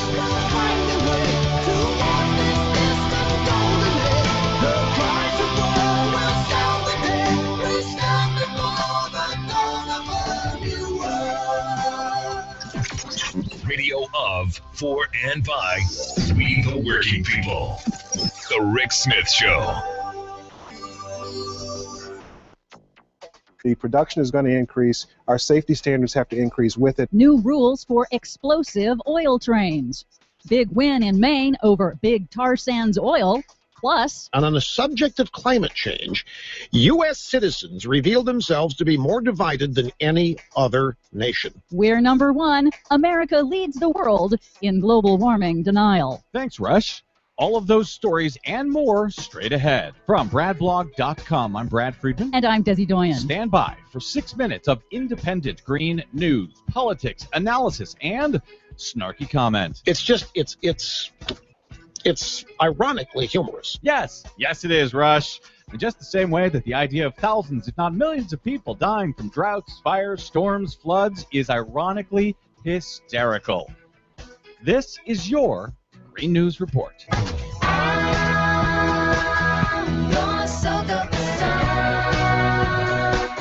Okay, Desi Doyen, as we go to air today, breaking news out of Virginia. 2 people were killed and at least 26 others injured on Thursday after a powerful storm swept through a campground filled with vacationing families. The storm brought heavy rains, fierce winds, baseball-sized hail, snapped towering trees, sending some crashing onto tents, campers, and cars at the Cherrystone Family Camping Resort in Cape Charles, north of Norfolk. One of the campers, Jordan Burtock, tweeted, "Just lived through a tornado. Children are missing. People are dead. Trees are down. Campers are flipped." Yes, it was a really stunning, powerful storm that came up so quickly. The National Weather Service had not yet even issued a tornado watch. They did issue a tornado warning, but they only had about 20 minutes of warning before it hit. So what kind of cheery news do you have for us today, Des? Well, let's see. How about new rules for oil trains? Sounds like fun. After a rash of oil train explosions amid the U.S. drilling boom, including one in Canada last year that incinerated the downtown of Lac-Mégantic and killed 47 people, well, now the Obama administration has proposed new rules to phase out within 2 years a type of rail car that is prone to rupture. Transportation Secretary Anthony Fox defended the proposed rules in an interview with PBS NewsHour.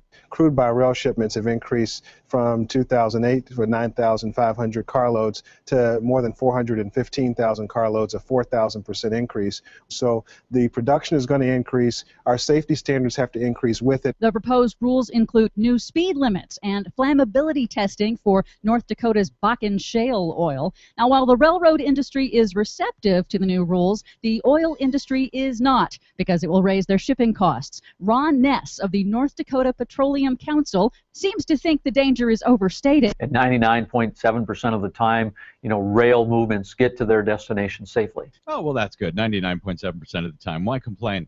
Rachel Maddow spoke about the lobbying against new rules for these oil bomb trains just a few months ago. Lobbyists for the rail car manufacturers said the same thing. These rail cars are getting a bad rap. They're totally fine. We swear we love explosions. Score one for the little guy over big oil. The City Council of tiny South Portland, Maine has voted to block the use of its port to load and ship heavy tar sands oil from Canada over concerns about pollution, oil spills, and climate change. The ban passed despite a massive oil industry PR campaign that reportedly spent over $700,000 in advertising in the small town of just 25,000 people and even bussed in supporters to City Council meetings. The American Petroleum Institute is threatening to sue to force the town to allow the shipments. Of course they are.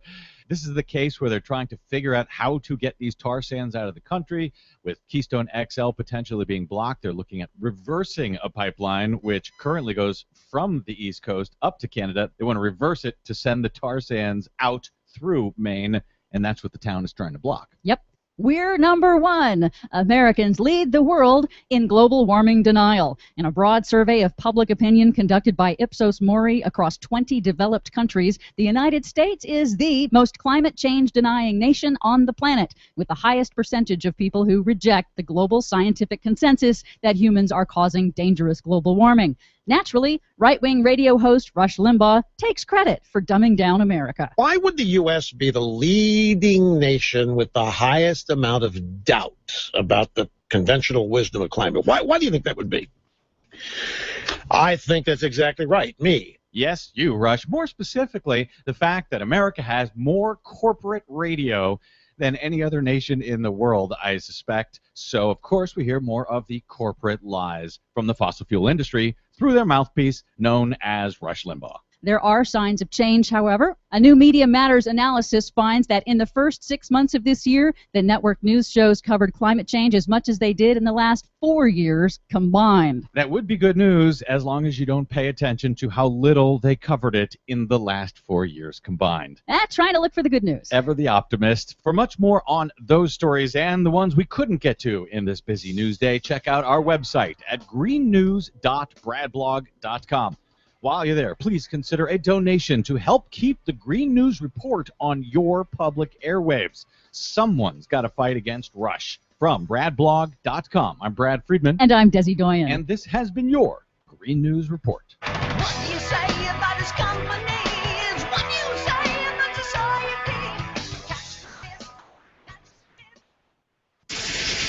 The proud defender of the American dream, Rick Smith.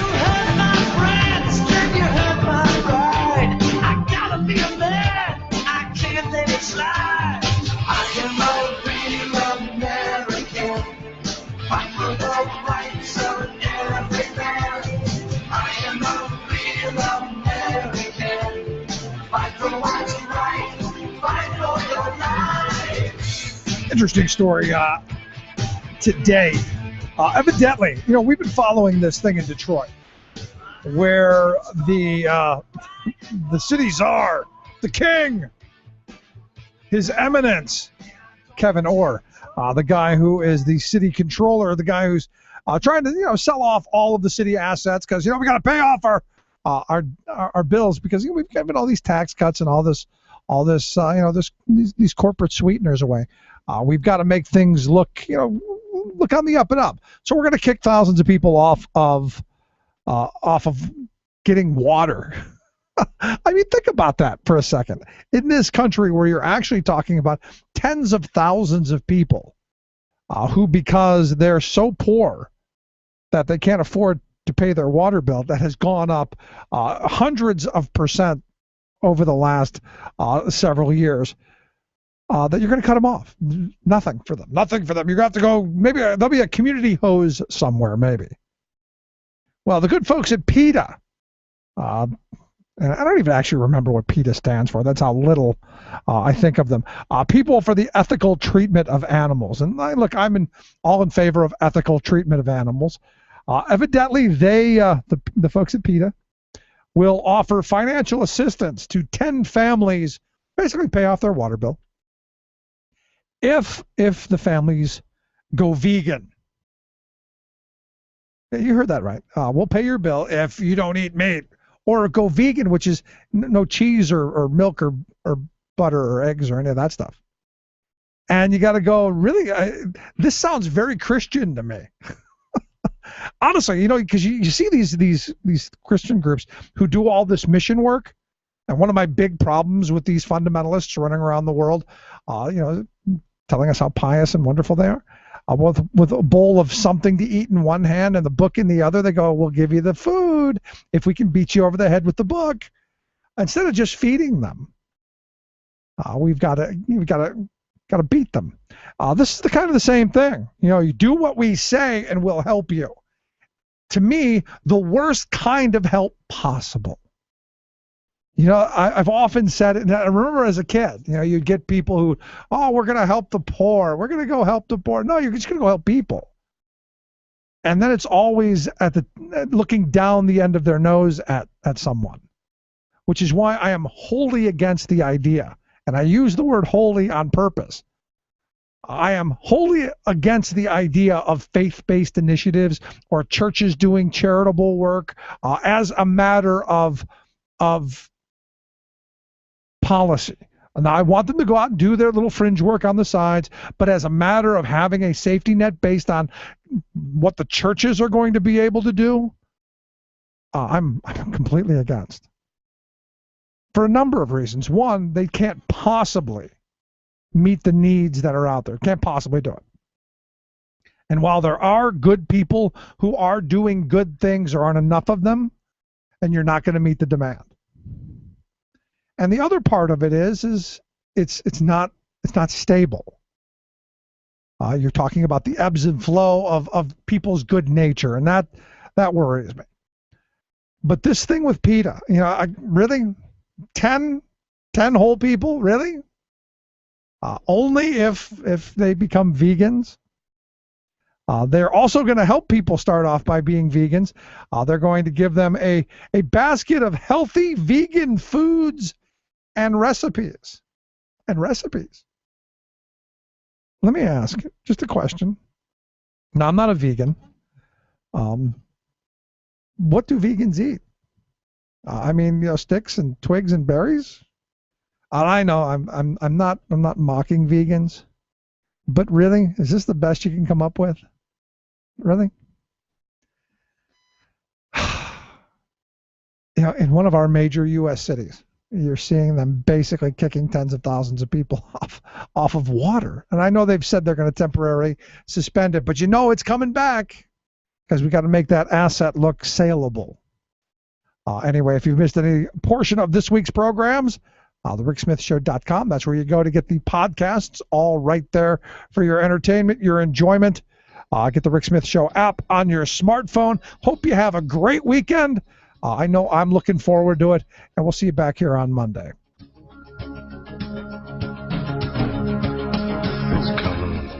You've been listening to The Rick Smith Show. Together, we can make America better. Email rick@thericksmithshow.com or interact with us anytime at thericksmithshow.com. Until next time, this has been The Rick Smith Show, where working people come to talk. It's coming like the tide flood beneath the lunar sway. Imperial, mysterious, in amorous array. Democracy is coming to the USA.